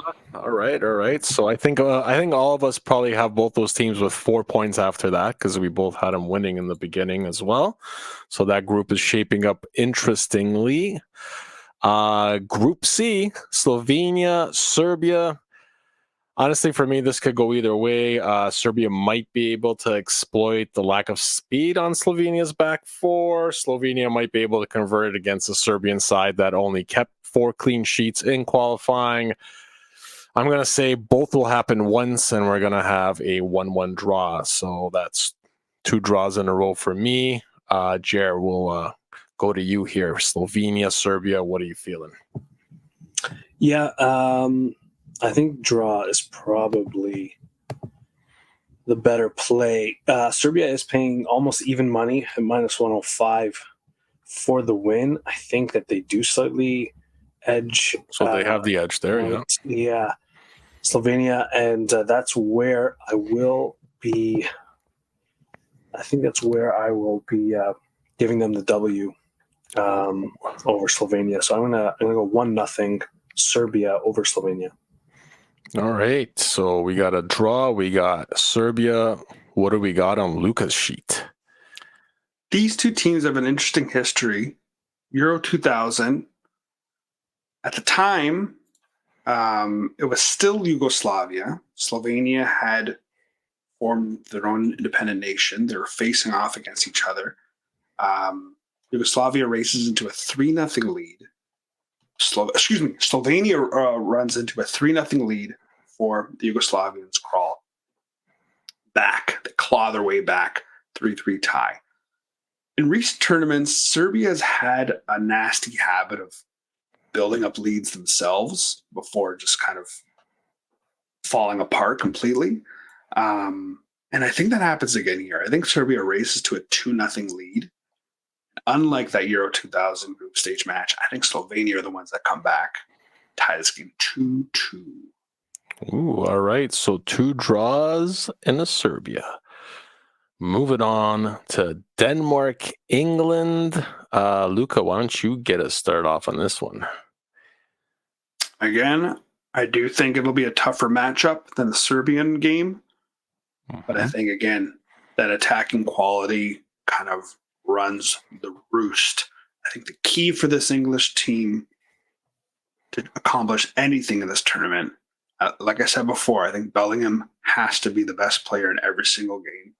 It's had a habit of not showing up in big Champions League games for Real Madrid, but he has to be fantastic. Kane has to be Kane. And I think Declan Rice has to be a calming, key defensive presence in the middle of the park for England, because they're lacking guys like Calvin Phillips, who've been so great for them in previous tournaments in these last couple editions, Euro and World Cup. But I still think, though, that England take care of the Danish in a less controversial fashion than they did in the Euro 2020 semifinal. Over to you, G. Yeah, this English team is overpowered, very good, and I don't see them stumbling much out of this group stage. With that being said, I think the Danes put up a little bit of a fight, and just to make things a little bit spicy on my sheet, I am taking a tie in this match. My brain says England, and my heart says money. So tie it is. I call him Gambler. Absolutely. You have done Gambler proud. I like it. It's not what I'm going with per se. However, I do also see this as a closer game than England had against Serbia. I just don't think Denmark can hold them off for the full 90. For me, Phil Foden scores at least once in this one. England 2-0. So we move on now to Group D.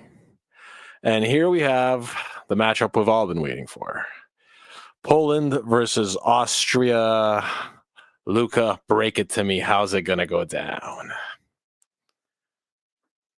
I think it's going to be... I thought you were pretending your screen was frozen in order to just spare my feelings. I was frozen, and I've been frozen every time I've thought of this match. I think it's going to be the greatest soccer match I've ever seen. I think it's going to be like Ali, Foreman, wherever they fought in whatever jungle. And then you throw Frazier in there too, just so that Frazier, one-on-one. Rocky, Tyson. It's going to be that type of boxing match, back and forth, a fucking slugfest for the ages. I don't doubt it at all. I do think the Austrians might be a little too well versed on their side. However, Lewandowski coming back, leading the team with a little spice. It's going to be a tight one. I do think the Austrian maybe a little too well-oiled as a unit. Maybe they just come up off top. Let's say a 2-1 victory for the Austrians. All right. I'm gonna say a little disappointing. G, sorry. What do you got in store for me here? Again, just to really support my gambling addiction and plays, with Poland finishing the bottom of this group, I have to take Austria as the victor in this match. All right, so I'm going to be alone in this one. I'm not taking Poland to win. However, I think this is basically going to be a pretty useless tie for both of these teams, especially at this point in the competition. I do think Poland, they're going to be missing Matty Cash in this particular tournament, and I think his absence might be kind of felt in this game. I think Austria just will play Poland a little too tough for them to create much offensively. Having Cash on the wing there, crossing it in was always a nice thing to have. He was always, a bit of a spark plug heading up. So it was nice to have there. I think both teams will score in this one, and it will be a 1-1 tie that is equally useless to both at this stage. And to be continued, what happens next? And what happens next in this group is Netherlands versus France. For me here, the French dominance basically continues. I don't think many teams can match their might. Netherlands, perhaps if they were all healthy, could pose a slightly greater challenge, but I even see the Dutch overwhelmed in this one.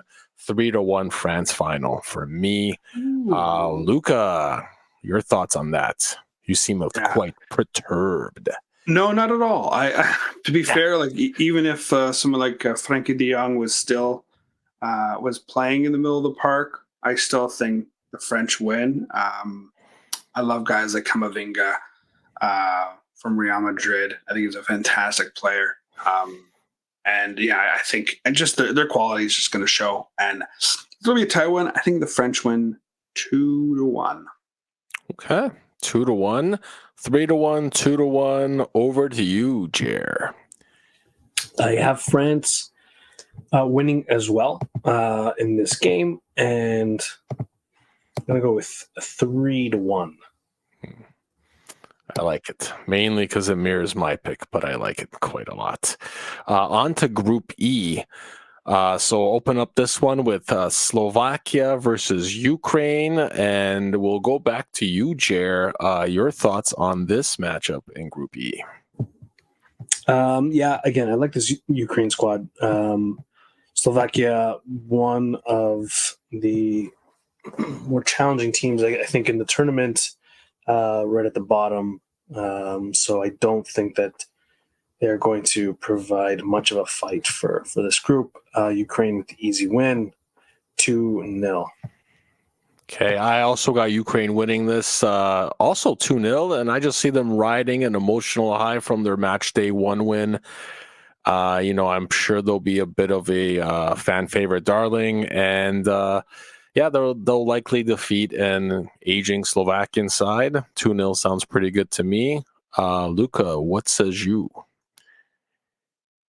You got to say something with your mic on. I think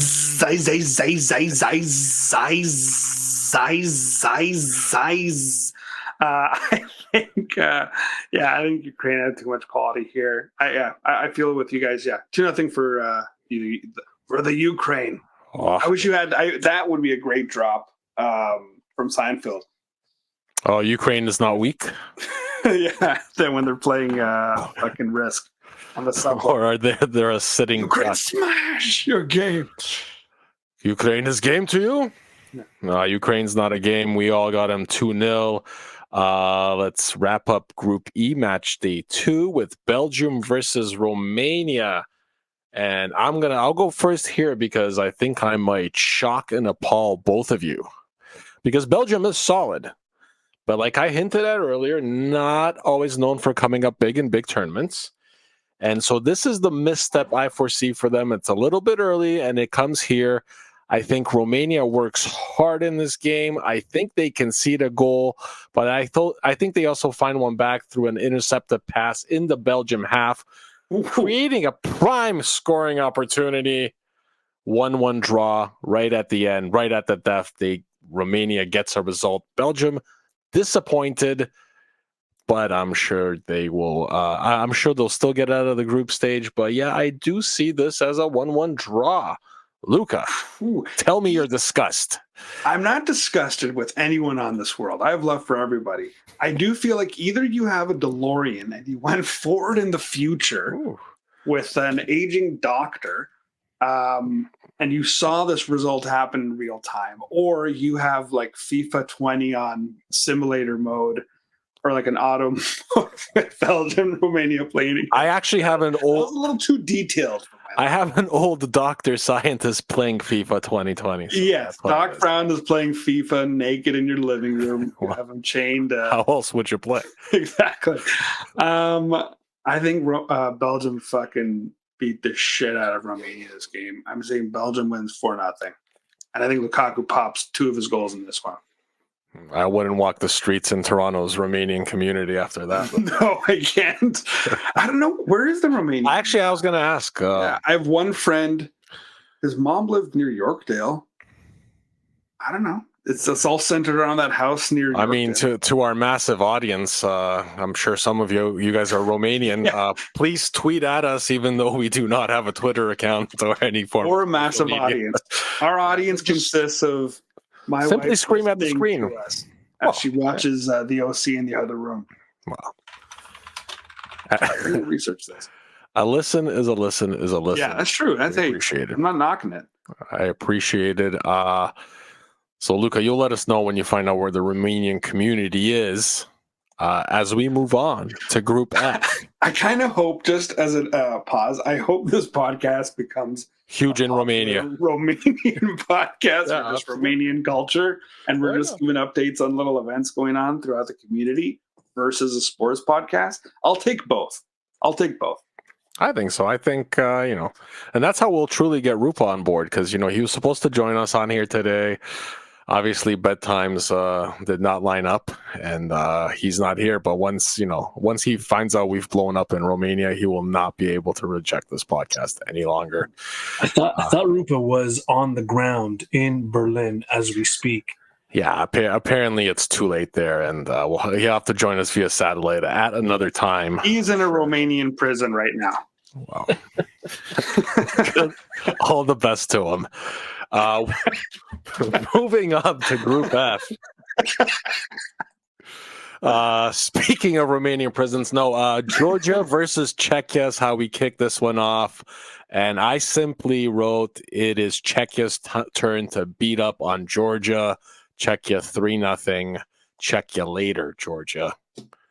Luca, your thoughts on my terrible pun? You know what? I think if we're talking about smelly little draws, I think this is ripe for a sneaky 1-1 draw between the Czechs and the Georgians. Unless Kirby Smart is suddenly on that sideline for Georgia and he's like, hold on, wrong fucking team. Maybe Kavada could inspire this team to a big upset.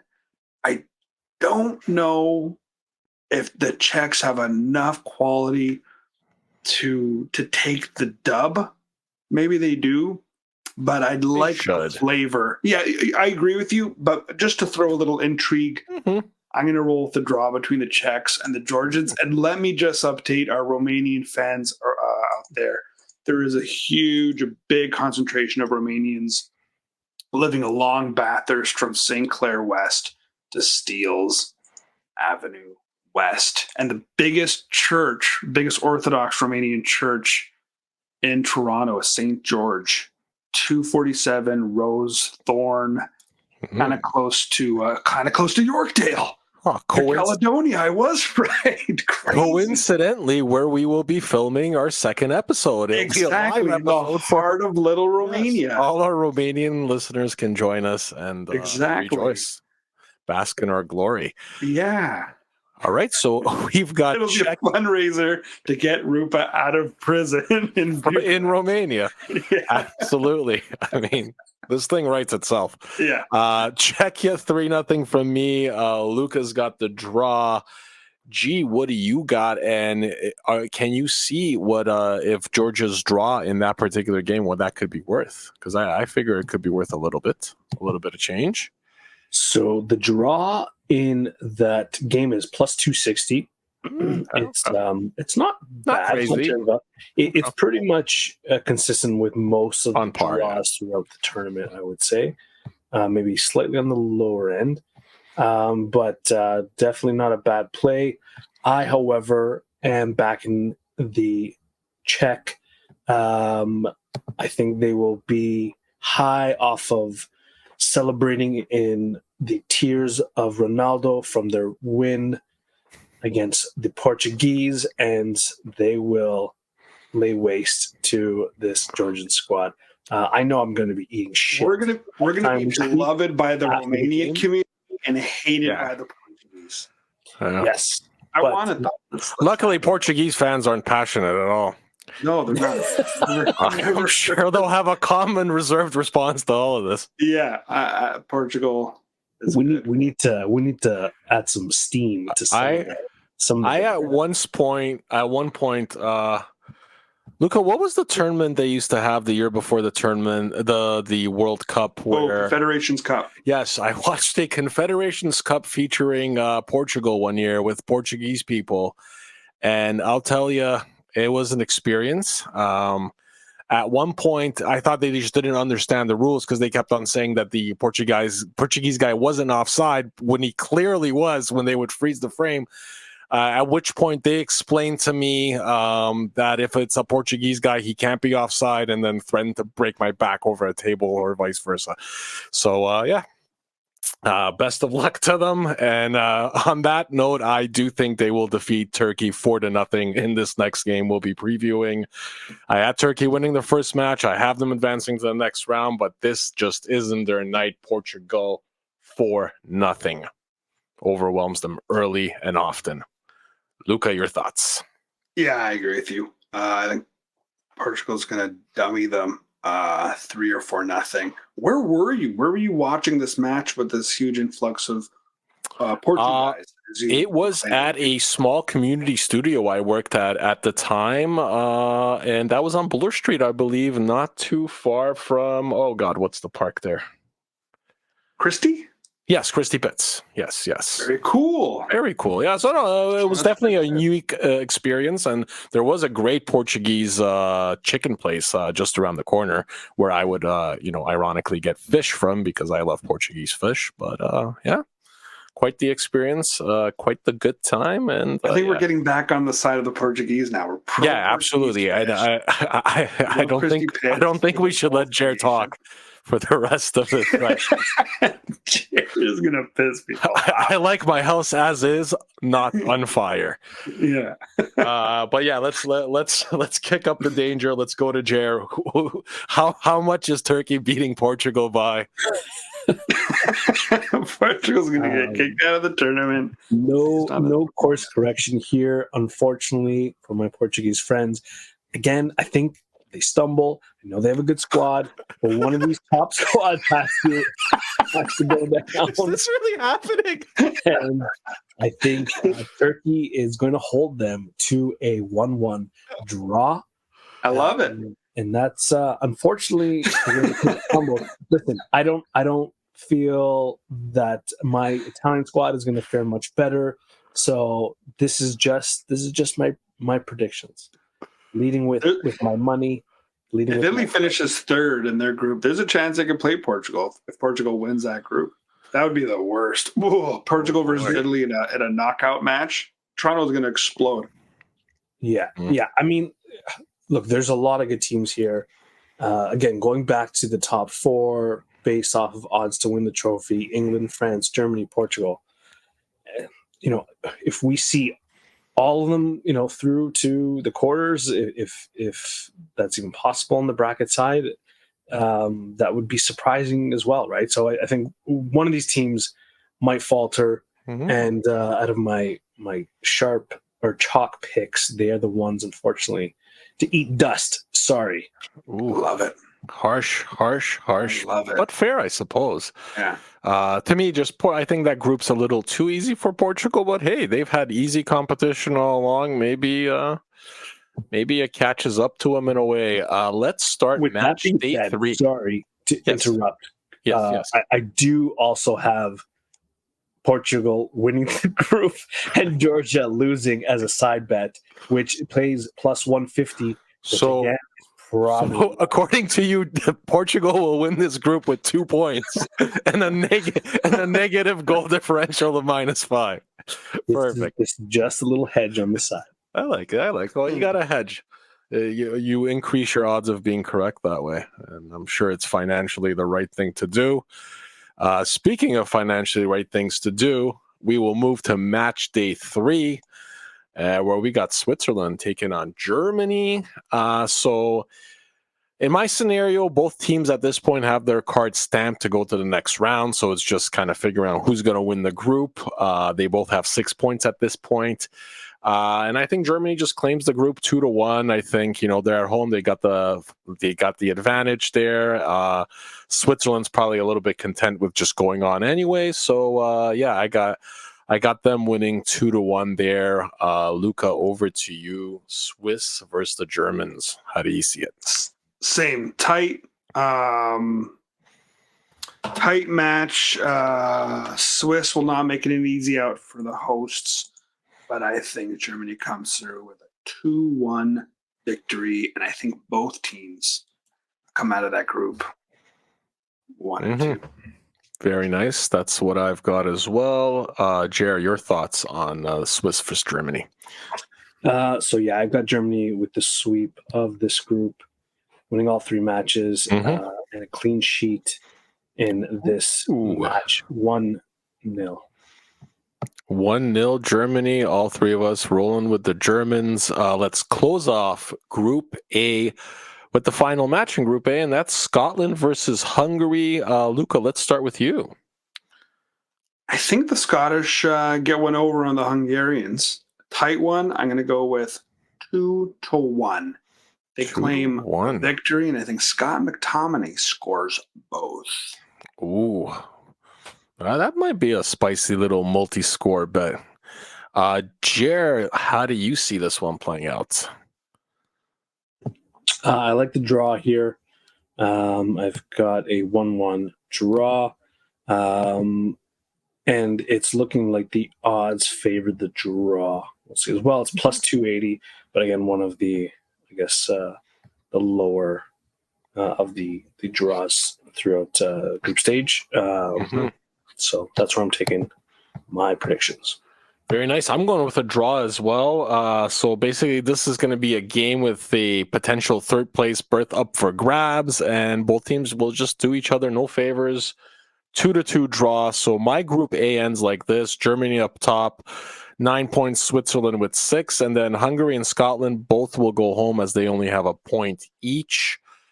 Jer, I'm guessing that your group probably plays out in a similar fashion, but Luca, you had one of those teams winning. So, you took Scotland over Hungary? Correct. So does Scotland move on in your out of Group A for you, or they could be one of the top third place teams to advance? Okay. So there's that. Slight difference between me, you, and Jer.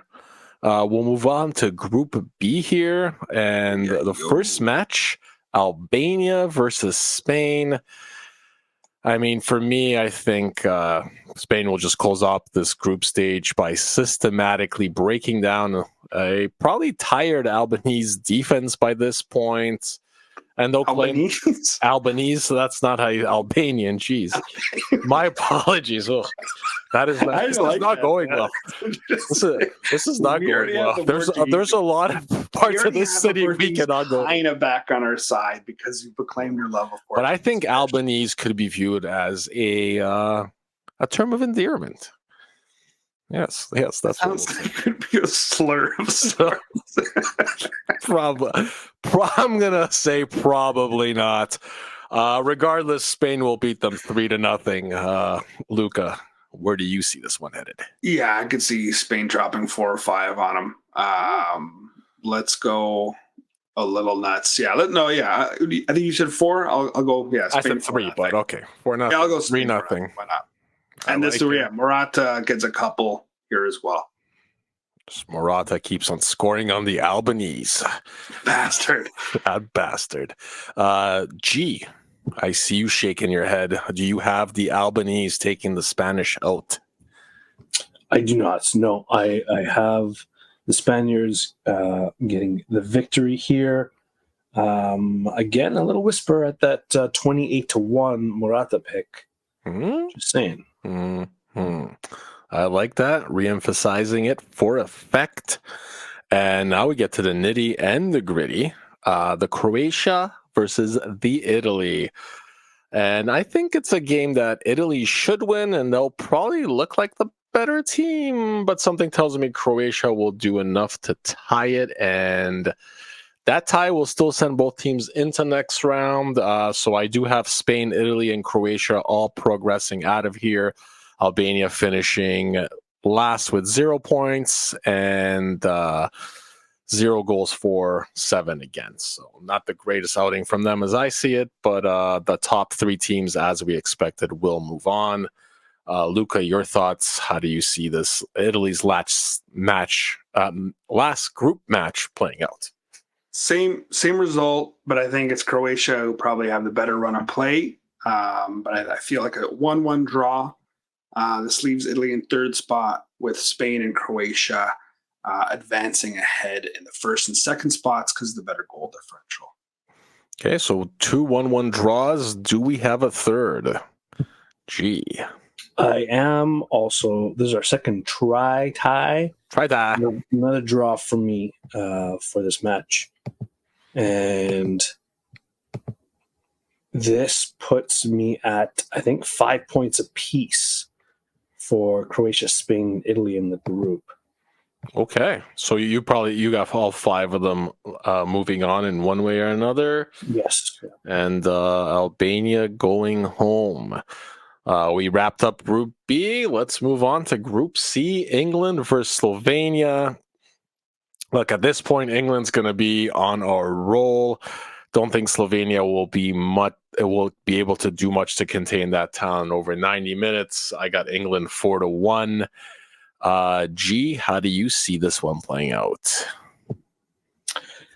Yeah, I think it's a clean sheet for the 3 Lions here. I don't see Slovenia really pressing much against this England squad. It's England with a 2-0 victory. All right, Luca. Yeah, I'd love to see a Slovenian victory. I'd love to go nuclear Jair style in his Portuguese views. But I think, too much quality from the English, and they pop in a couple. I'm going to say 2-0 for the English. 2-0 for the English. Luca, how do you see the rest of that group playing out with the matchup of Denmark and Serbia? This is the smelly one. This is the sneaky one. I do feel like Denmark they have just a little bit more luck at this tournament. I think they just have the cooler heads. And in this situation, cooler heads will prevail. Mm-hmm. And I think the Danes eke out a 2-1 victory over the Serbians. Yeah, I got a pretty similar view to yours. I think there's questions heading in regarding this Denmark squad heading into the tournament, but at this stage, with what they have on the line and with the experience they have on the roster, they pull this one out, and I think they get it done 2-0. Jair, Serbia, or Denmark? I do have the Danes here. The Danes as well. I'm going to say 1-0 on the foot of Holland. Am I saying that correctly? Holland, Netherlands, Dutch. No, not Holland. Oh, Holland. Holland, yes. No, it's are you talking about for Hoyland for Denmark? Hoyland is yeah, that's a kid from so the Danes win off the foot. I thought you were saying Holland, the country. Shit. Not. Yes. I mean, if we're gonna say Czechia, we might as well get Holland right as well. I think we need to. So at this point, basically, with the 2-0 Denmark for me, England wins the group, gets all 9 points. Denmark 2nd and 6. Slovenia and Serbia go home on my sheet. How's the final standings in that group looking for you, Luca? Ooh, yeah. So I think I have English, 9 points, 3 victories. I think I had them drawing Slovenia and then getting that win. So 4 points, excuse me. Denmark. In second place. Did I say Slovenia? Yeah, Denmark. Yeah. Serbia, 1 draw, 2 losses, bottom of the group. Slovenia, 2 draws. So 2 points in that third spot. So, yeah, England, Denmark, Slovenia, Serbia. Is 2 points enough to make it through or no? In this case, I do not believe so. Because for me, I do have a 2-point team getting through, but it's not them. But we'll get to that. Yeah, so far I have Scotland and Italy claim 2 out of the 4 of those spots for me. Okay, so you have Italy in the third spot in that group. I do, and that's just based on goal differential. Spain and Croatia will score more against. Gotcha. Those. Got to score against those Albanese. Got to get it done. If I'm missing tomorrow, you'll know why. Moving on to Group D here. Netherlands versus Australia. And And for this one, why don't we start with G? The odds on Australia are off the charts. But I think That must be a good sign. I think I'm taking the. Sorry, who were they playing? My mind's It melted. doesn't matter at this point. If the odds are that good. I am taking a draw actually in this match. Okay. 1-1. 1-1 draw, Netherlands, Austria. I almost said Australia. That'd be an interesting Euro matchup. So here I am jumping on the Austrian dark horse bandwagon, sort of, because I think they're going to play their asses off. I think they're going to work hard, and I think they're going to give the thinned out roster of the Dutch a game, but will it be enough to win? Maybe, but I'm also going to go with the draw, 2-2 draw here, so we'll have a bit of goals. But yeah, so Austria gets their much-needed second point, as I alluded to, since they will be my third-place team with 2 points going through. Luca, how do you see this one play now? I'm going to go one step further. Oh. My first big Jer-style upset of this tournament. Like Austria 2, the Dutch 1. Not that it matters, but Australia actually recently beat Palestine in a friendly. Oh. They won 5-0. For what it matters, soccer always prevails, and so does sports in a weird way. But yeah, I think the Austrians, unlike their Albanese brethren, manage to really frustrate the Dutch, and in a very tight game, pull off the upset. Okay. I mean, I don't think I can also see the Dutch drop like 6 on them. I mean, it could happen, but I think if it is for sure. If everyone's taking Austria as this dark horse, this is kind of the game where they got to do something too, right? Like obviously you want them to beat Poland in that case, but if they want to secure a way out of the group stage, doing something against the Netherlands will be their play. Speaking of Poland, they'll be facing France in the last game of the group stage, which is always good news. Gives me nice flashbacks to Doha in Qatar. And I wish things were different, but they're not. So again, I see this playing itself out as 3-1 France. Just too much offensive talent for a shaky back three. So, Luca, your thoughts? Any optimism for me?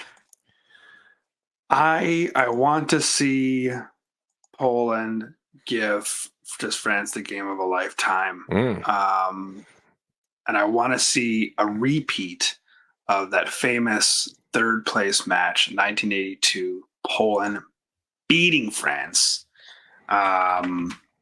However, I do think, it's just too much French quality. I think the French run through 3-0. But you never know. You never know. Will the ghosts of Boniek and Smarmak kind of get into the heads of the Poles against Les Bleus? I hope so, but I don't think so. Yeah, I think the French take care. I mean, if we're counting on the supernatural, it might be a little too much to pull off. But yeah, we got France. 2 for France. Jer, how you looking at it? Make that a sweep? That's a sweep here. Yes, yeah. France taking the group and taking this match 2-0. I should also note that match between Australia and Palestine was a World Cup qualifier. It's a little important tidbit. There you go. Yeah. Well, Australia does play in the Asian Confederation. The AFC. Yeah, the AFC. Oh. With, the Indianapolis Colts and the Denver. It's a tough one, man. There's a lot of good quarterbacks lining up there. All right, France versus Poland. We did. So for me, France takes the division, 9 points. I think that's probably across the board for us. Netherlands in second with 4 points, and Austria getting the third place spot with 2. And in my scenario, they do advance. Either of you guys got Austria going on? I do. I have Okay. Austria going through in that second spot Second spot. as a result. And the Dutch win do. against Do the Dutch get the third? the Dutch go get the on? third. Okay. They get that third pocket Okay.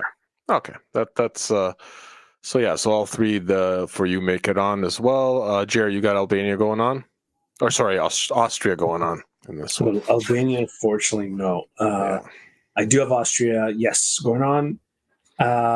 Netherlands and Austria tied with 4 points apiece. I'm not sure who I had as in terms of goal differential, but I think they both squeak through. So Makes sense. We got Group E here, Slovakia versus Romania. I mean, at this point, I think just Romania is able to outwork them a little bit. They get a 1-0 win. Also, on my side of things here, they did have a tie. So they do have a bit to play for here for the third place. So yeah, Romania gets things done, and they end up claiming the third spot in the group and moving on to the next round. Jer, what do you got in this one?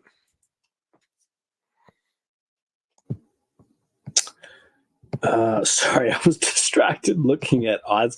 Can you tell me the match again? No problem. Slovakia, Romania. Slovakia, Romania. Jer's live betting on the NBA right now. We've got some EA NBA Sports live esports. betting here. Slovakia, Romania. I believe I have Romania edging out Slovakia. But Slovakia finishing as the bottom team in this group. So just to support, I guess my prediction there, I've got Romania edging them out. We'll say 1-0. Very well. Luca, you also rolling with Romania?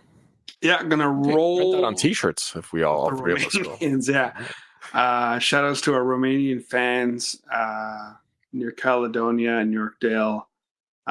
They will defeat the Slovakians 2-1, and they will lock up that third place spot.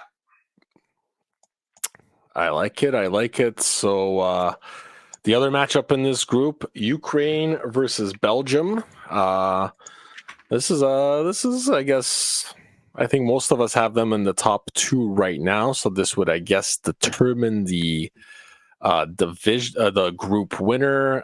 For me, I think Belgium just does have too much quality for Ukraine in the end here. Although I do anticipate a close match, a lot on the line, a lot of nerves. I see Belgium squeaking it out 2-1. Luca, how do you see this one playing out? I think it's a bit more of a comfortable win. I do think it is a 1-goal win. But yeah, I think Belgium's win come through 3-2. In a little bit of a suppler. High scoring affair. Yeah. I like it. Jer?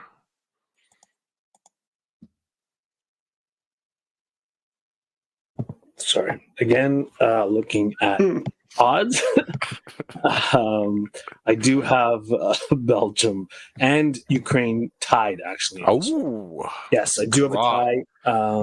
This is the only stumble I have for Belgium. I can win both other matches. So I've got a tie here, 2-2.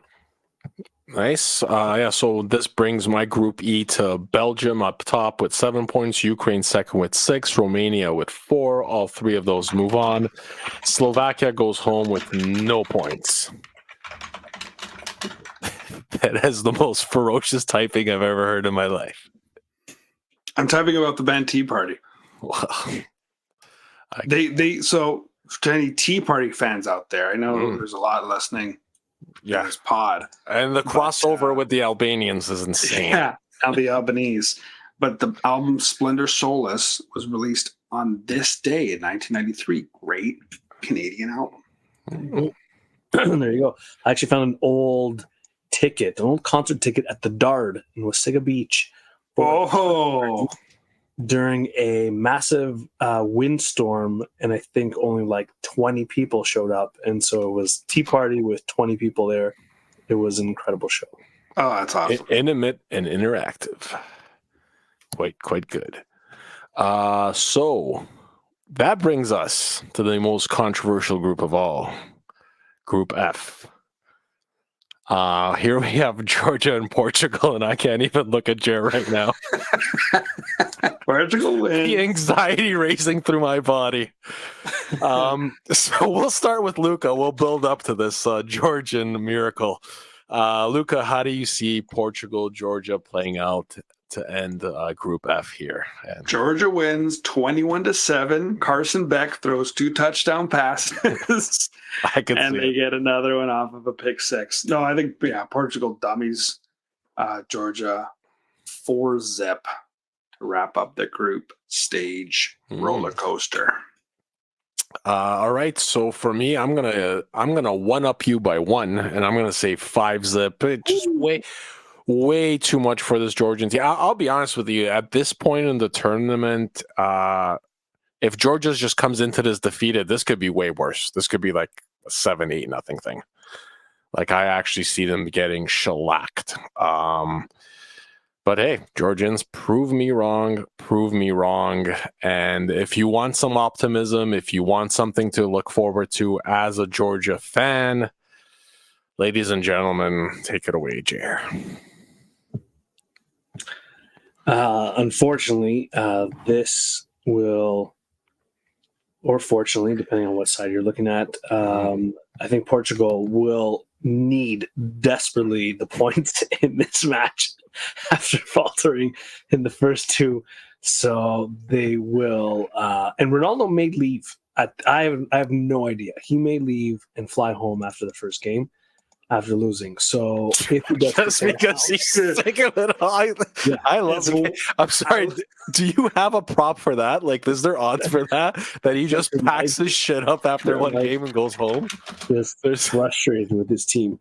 No, I think they absolutely destroyed Georgia in this game and squeeze through as, for me, in the pool and in the bracket, as second in the group. But again, on the gambling front, I do have Portugal winning and Georgia finishing last. So, but just playing the underdog in the bracket, only because the way I see these pools, almost everyone's going to be picking the sharp picks and the chalk picks. Yeah, you have to kind of take a chance here and there to squeeze through, and so for me, it's just unfortunately the dart hit Portugal. It's just right between the eyes. They do here as a dartboard at home with the giant Portuguese flag. Yeah, just letting her rip. So you have Portugal second because they managed to scrape enough points together. Turkey wins the group. Okay. Yeah. So I got it slightly reversed there, where I got Portugal 9 points, Turkey 6, Czechia with 3, so they do actually make it on, and then Georgia with 0 points, 0 goals, and 11 goals against. So not looking great for Georgia on my side of things here. Luca, who did you take in that last game? I'm going to take the Turks. I'm going to take the Turks. I think they just have a little bit more game-breaking talent up front. And I'm the big Çalhanoğlu guy. And I think just his quality in the midfield sets them apart from the Czechs. And they take a tight one, 2-1. Very nice. So you got Portugal number 1, Turkey number 2 as the group commences? Yeah. And then who's your third? Czechia? Czech Republic are third place. Very nice. All right, so offhand, I'll just tell you my top 4 third place finishers are Croatia, Romania, Czechia, and Austria. All 4 countries ending with the letters IA. So make of that of what you will. But super stat over there. That leaves out Hungary and Slovenia. Unfortunately, the third place finishers that will not be moving on. And I guess we're about ready for the round of 16 here, gentlemen. So if we, with no further ado, we'll get it started. The first matchup will be the 2A versus 2B matchup. So for me, that's Switzerland versus Italy. Now, obviously, for us, this will probably vary a bit here, depending on who finished where. So the way I got this one playing out, it's actually a close one. I do have the Swiss bending, but not breaking too much. A 1-1 tie heads all the way to time added. Sorry, not time added on, but extra time. And Italy will win there and move on. So there you go. That's for you, Luca. Italy offing Switzerland and moving right on. That was pretty brutal, but hey. Just make sure Jorginho doesn't have to take a penalty. That's all I ask. So now, Luca, who do you have in this 2A, 2B matchup? So I also have Switzerland, but I also have Croatia because they will be the runners-up in my group B. And I have the Croats. That sounds kind of like a slur as well. That is. I think it's okay. But I have the Croatians. The Albanese community has now forgiven me. I have the Croatians advancing past Switzerland. Okay, so Switzerland goes home on both our tickets, although to different opponents. Jer, who do you got in the 2A versus 2B matchup? I think it's the same for me. So Switzerland and Croatia, with Croatia moving on. Croatia moves on. We now go on to 1A versus 2C. That's Germany versus Denmark on my end. And the good times keep on rolling for the hosts at this point. Let's just say 3-1 Germany victorious over Denmark. Luca, who do you got? Same setup, and I could see the same type of result. Okay, so it's 2 for Germany over Denmark. Jer? Yeah, and same for me. I've got Germany over Denmark. Beautiful. Now we got the 1C versus the 3D, E, or F, depending on who finishes where. For me, that meant England versus Romania. I mean, Romania, a hardworking team. I think that gets them out of the group stage.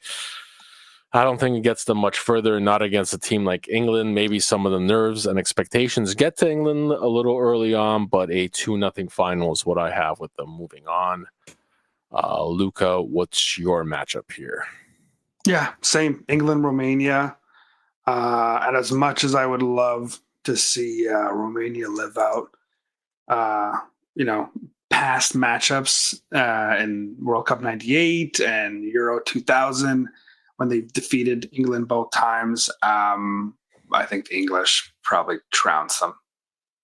Trounced by the English. Yeah, it's a classic English trouncing. I could see those headlines. Jer, yeah, what do you got in this matchup here? I believe I have England versus Austria. It's the third in Group D, correct? It could be the third in Group D. It's either D, E, or F. It depends who you got moving on, basically. So I have Austria in this matchup, and I think it's going to be a good match. I do like this Austrian team, but England will prove to be too powerful, and they will move on for me. Makes sense. So far we've got the same 3 teams moving on. We got England, Germany, and not the same teams, but whatever it is, it's not Switzerland moving on. So now 1B versus 3A, D, E, or F. And for me, that's Spain versus Czechia. Czechia's run just ends here. Spain demolishes them 4-0. The quality on that side is just too much to overcome for a team that lacks it in that regard in that matchup. So Spain moving on 4-0. Luca, what's your matchup here? And this is winner Group B. Yes. Yeah, so I have Spain versus the Dutch. Ooh. And in spite of the Spaniards controlling possession the entire game, they cannot break through a back line led by a reinvigorated Virgil van Dijk. And the Dutch, yes, the Dutch, are able to edge La Roja. Okay, so that's a very interesting tidbit, a nice outcome there. Sending good team home. Jer, what do you got?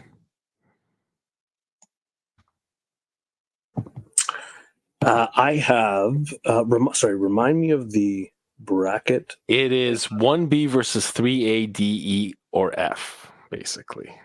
1B. So I have the Spaniards playing 3A, B. A, No, D, E, D. or F. Yeah. I have against Czechia.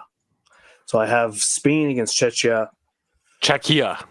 Sorry, Czechia. Not touching, yes. Somewhat of a relevant difference, but yes. boy. This is getting out of control. Yes. Having a lot of world. With Spain. Let's say Spain is going to win that one and move on. All right, Spain moving on. Except in Expensive Lucas, Chechnya. Lucas scenario there. So we got 2D versus 2E next, and that is for me the Netherlands and Ukraine. Ooh. This is a tough one. I think it's gonna be a close matchup. It's gonna be, I think, quite a bit back and forth. I got this as a 2-2 tie all the way down to the penalties. I think Ukraine forces the penalties. I don't think they probably have enough to get it done against the Netherlands in regular time, in extra time, but in penalties, they beat them 4-3. Ukraine moves on. Luca, you look exasperated. Is this, what is this one? This is 2D versus 2E. 2D versus 2E. I also have Ukraine versus Austria. Ooh. And I'm feeling the same type of fucking result, except it's the Ukraine who have flown into an early lead before the very luscious Austrians very much trot out into the second half and put on a performance like their somewhat namesake, the Australians, their previous match against Palestine. It's all adding up. They draw. They tied up late and they advance on penalties. All right, so we both got Ukraine moving on. Jer, your 2D versus 2E matchup. It is also the Dutch versus the mighty Ukraine, and I have Ukraine completing the trifactor here. Ooh, okay. And, winning this one in regulation 1-0. Okay. Ukraine getting it done for all of us. Now, the second last round of 16 matchup. For me, this is 1F, 3 versus 3A, B, or C. And this is Portugal versus Croatia.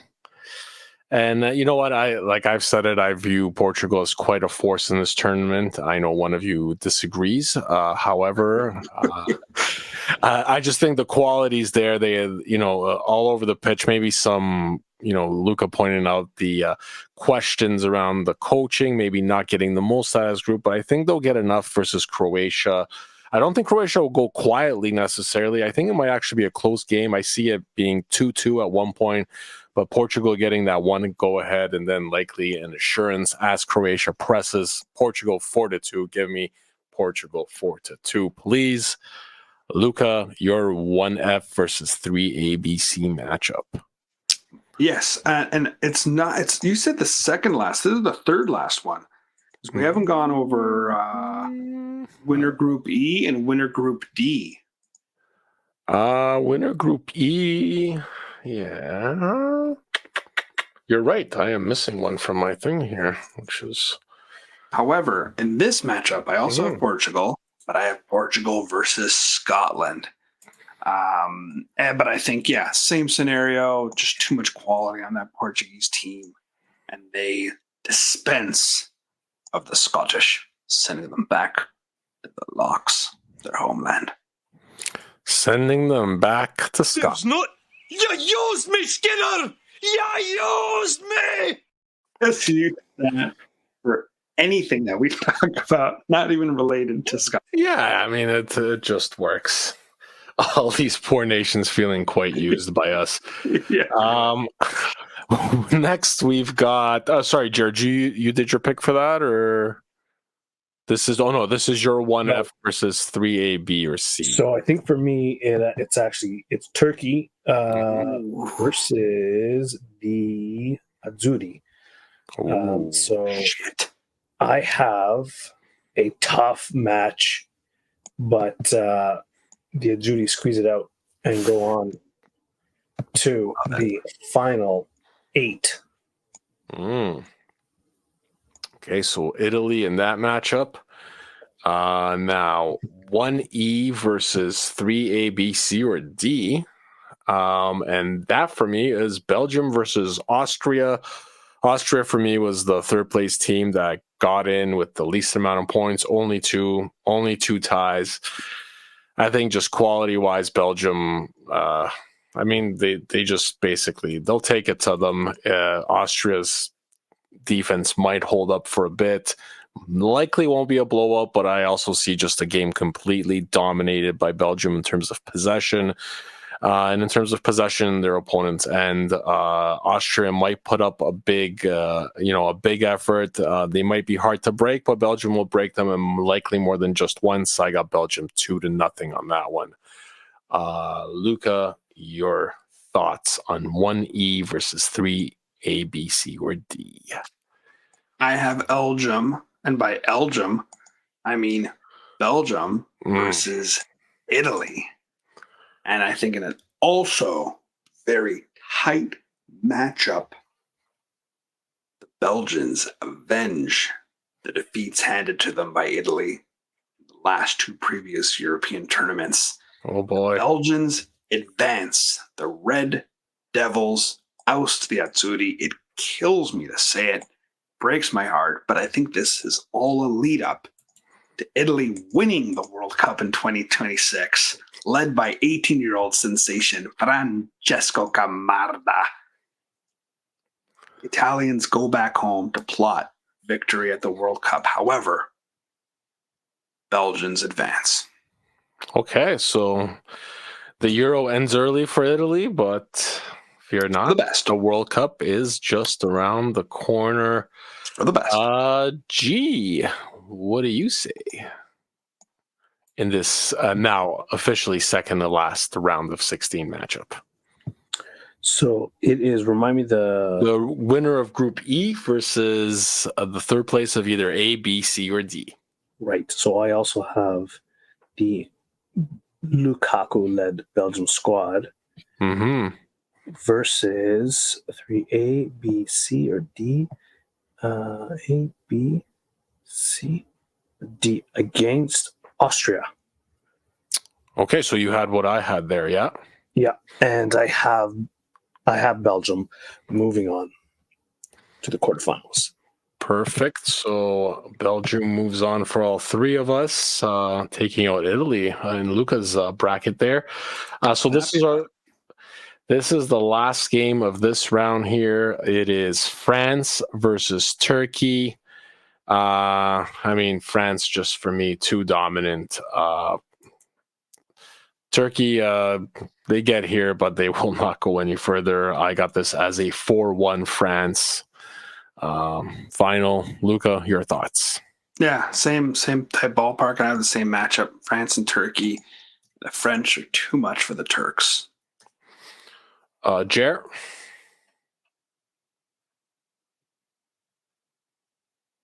There we go. I do have France against the Portuguese team. And, I wonder what happens there. Good match. But unfortunately, France too strong. France moves on. France too strong. Portugal too weak. Goodbye.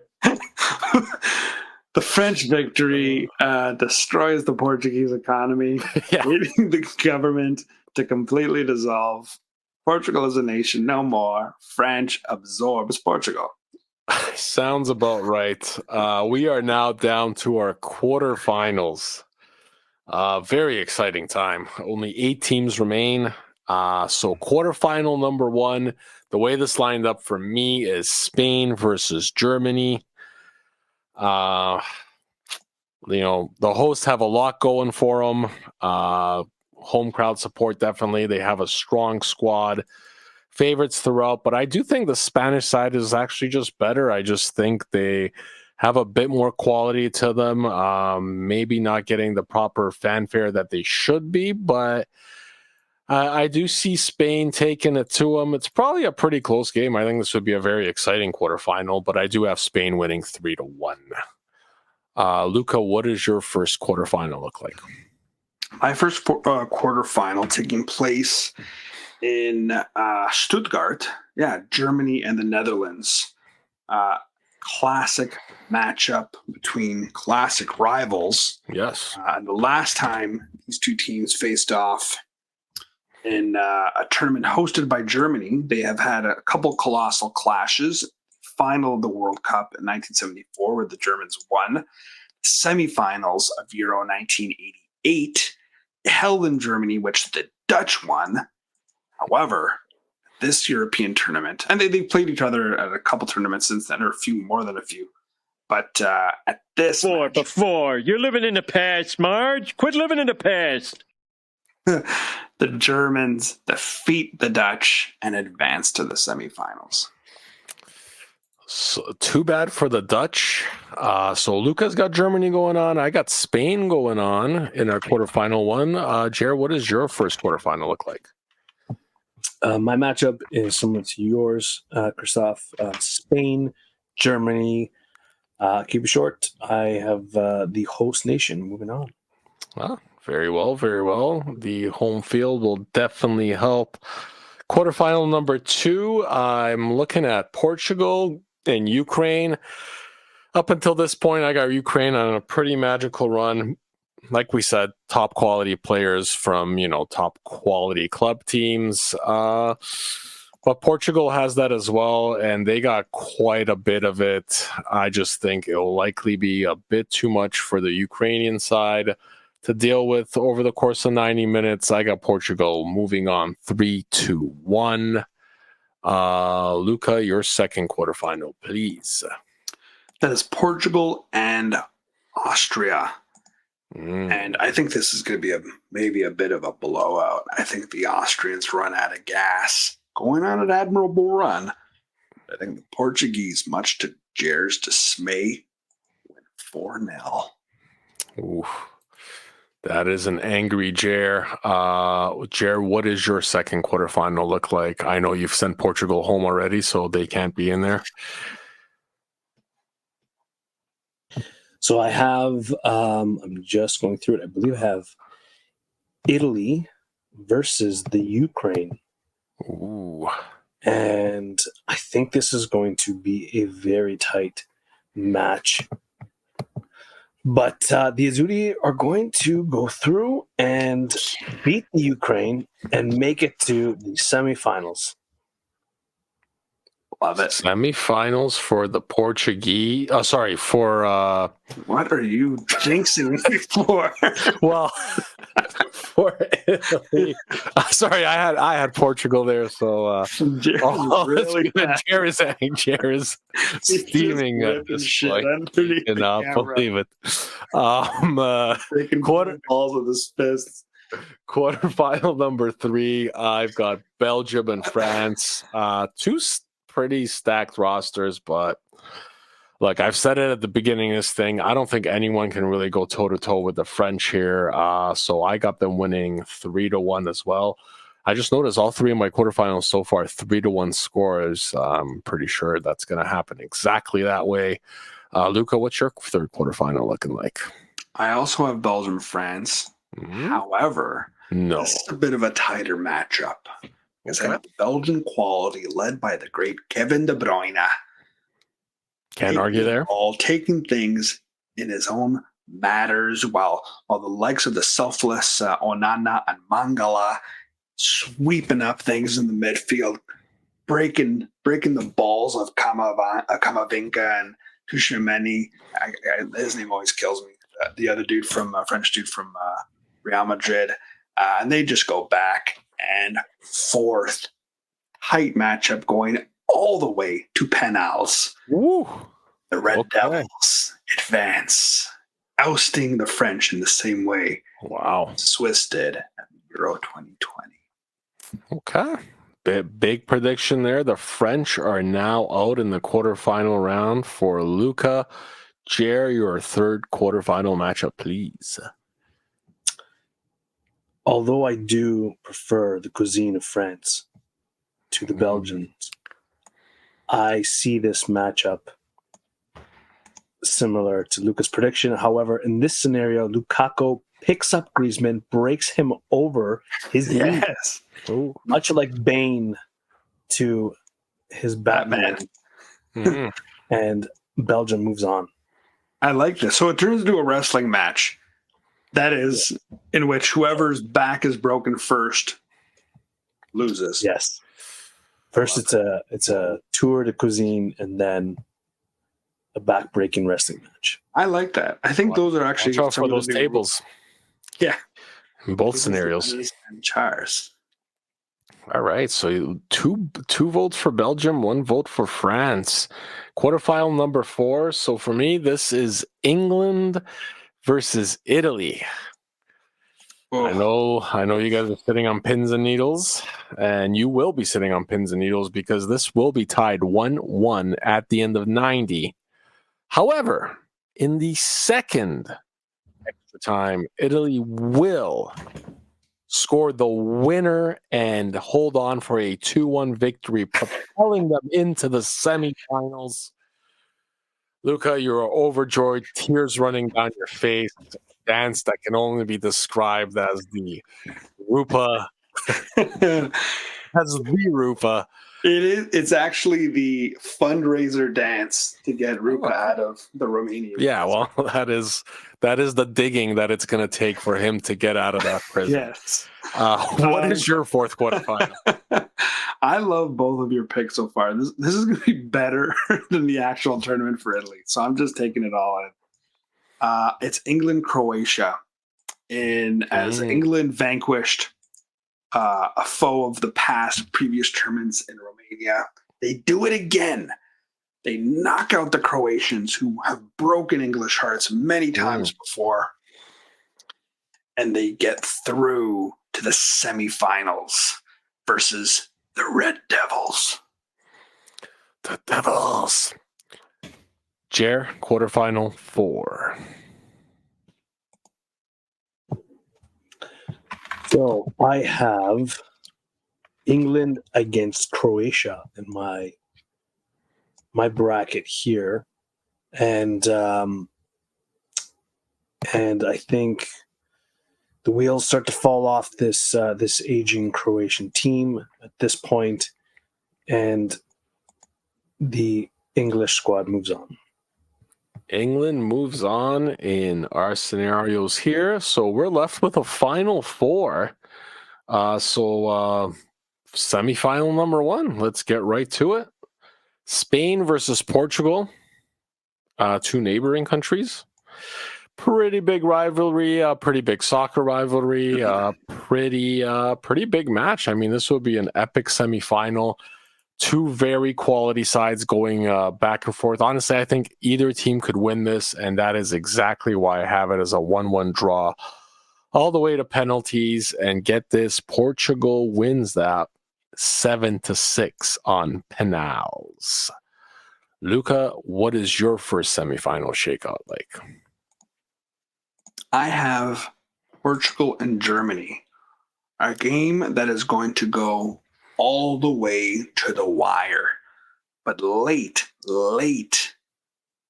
in the last few moments of extra time, none other than an evergreen Cristiano Ronaldo pops up with a patented header off of a cross from Nuno Mendes, and it takes the Portuguese through to the Euro final at the expense of the hosts.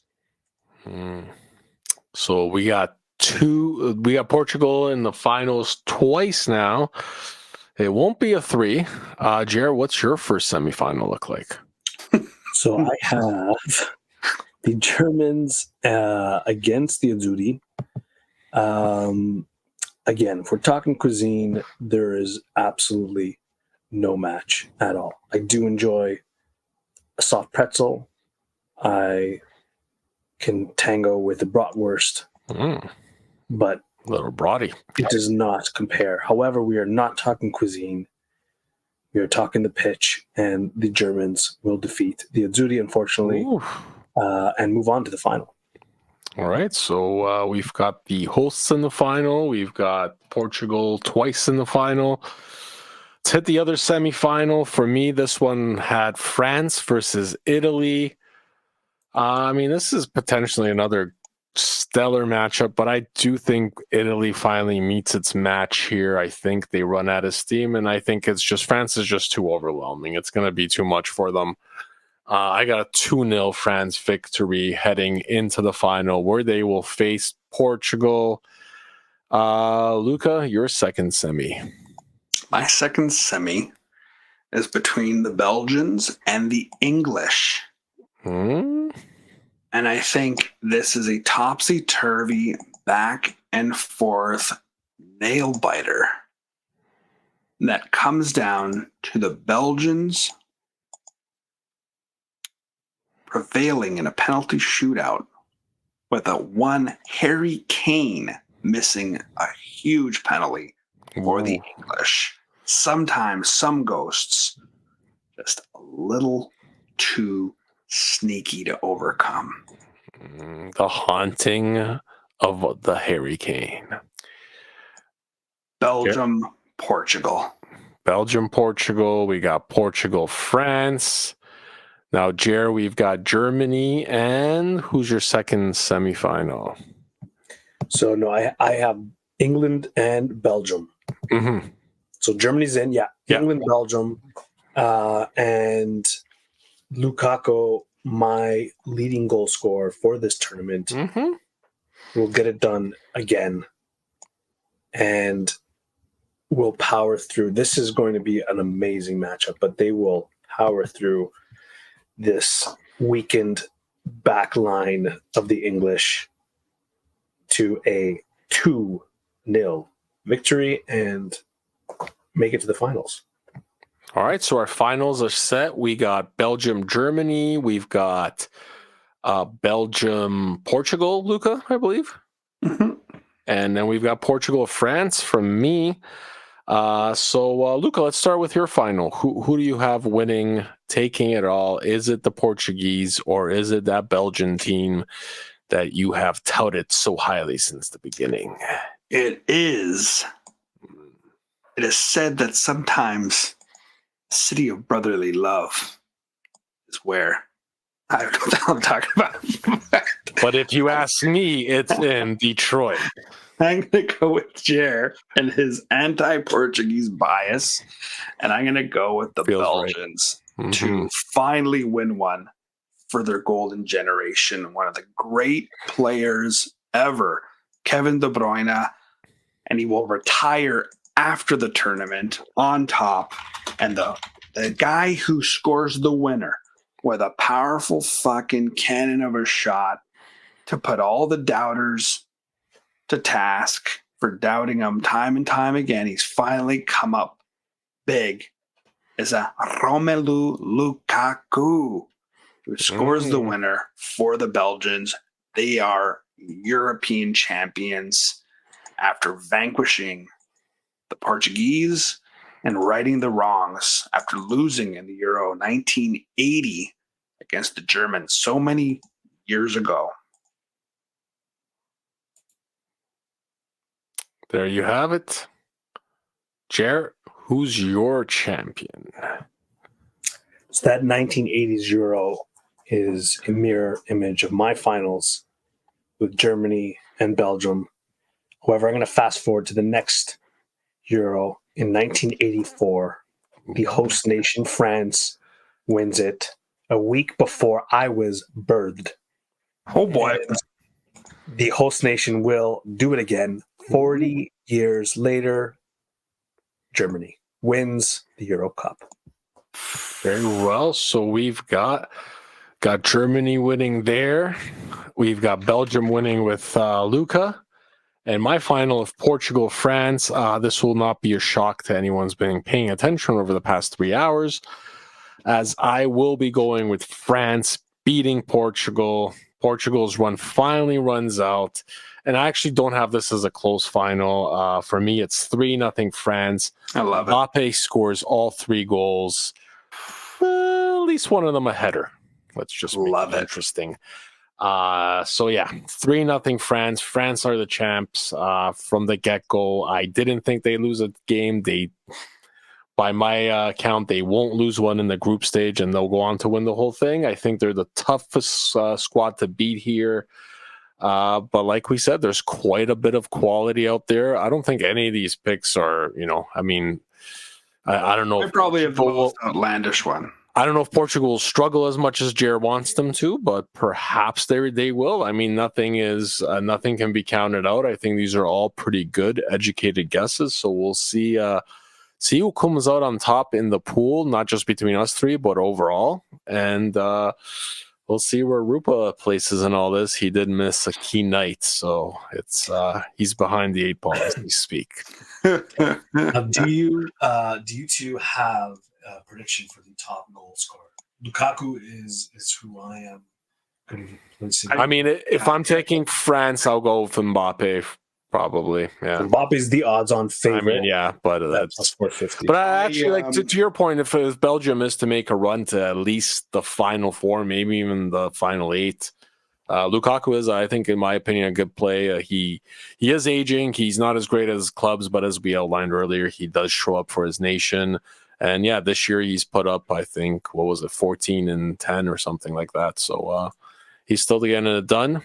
Luca, who do you got for the top scorer? I can see Morata and Lukaku definitely putting in some goals, especially in the early stages of the tournament. Like you said, Mbappe is just such a freak in nature, so he can fucking pop in a goal a game. Why not? He's just so damn good. Harry Kane has only been scoring at big tournaments, so I'd be shocked if he scored less than 3 goals. And a lot of folks are pegging this team to go on a deep run. So with that, Kane's got to put the ball in the back of the net. In terms of maybe some players that might kind of pop up and steal the show, like a lot of people say, hey, Cristiano Ronaldo, can't count him out. But I almost like the feeling of a Bruno Fernandes kind of sneaking in, kind of filling in for the space that folks are instead marking Ronaldo and just kind of peeking in as, crawling into the box just as a nice cross comes in, poking a few goals in, popping in a couple strikes here and there, just as a kind of like a sneaky pick. But also in terms of a kind of diamond in the rough from the Netherlands, in the same way that Cody Gakpo opened up that group stage in the last World Cup for the Dutch and popped in a few goals, I could see the same for Xavi Simons, the PSG kid who's currently on loan with Leipzig. He's been scoring pretty often for the Dutch, really at all levels. But since he's kind of worked his way into the team, he's been scoring a few more, and I could see him having that type of tournament. Actually, now that I look at it, he's only scored 1 goal for the Dutch, but he's been a big part of the team, and he had a really good season. So I could see either him crank a few in during this tournament. Bruno Fernandes is 40-1. So not too shabby. Portugal going far, that's not a bad play. And yeah, I don't know if you're guaranteed that Ronaldo will actually score that many goals. I'm sure he'll add to his already European Championship leading tally, but yeah, I'm not sure if he'll be the leading scorer there. I actually think that's a pretty smart play from Luka. We shall see. We shall see. And I guess with that, we can wrap it up. Like I have a couple odds here from the Opta supercomputer that generated this European Championship a bunch of times, and they got England winning 19.9% of those. So they're the leaders there, which I guess reflects the odds. France is right there with 19.1, Germany 12.4, Spain 9.6. and Portugal 9.2. So there you go. England apparently the biggest chance, but none of us have them even in our final. So this could go either way. I mean, this is, I think to me, France does stand out as that team kind of just above everybody else. But this is also a pretty deep pool, I think, in terms of just teams that can get it done. I think there's at least the big five, big six there, with Portugal and Italy even. That can go pretty far, and this could be a really interesting tournament with a lot of twists and turns. So, I guess that kind of starts to sum it up. I don't know if you guys have any final thoughts you want to share here before we sign off. And, it should be fun. It should be a fun little tournament. Absolutely. Euros are always one of my, if not my favorite tournament to watch. Absolutely, Jer. Any final parting thoughts?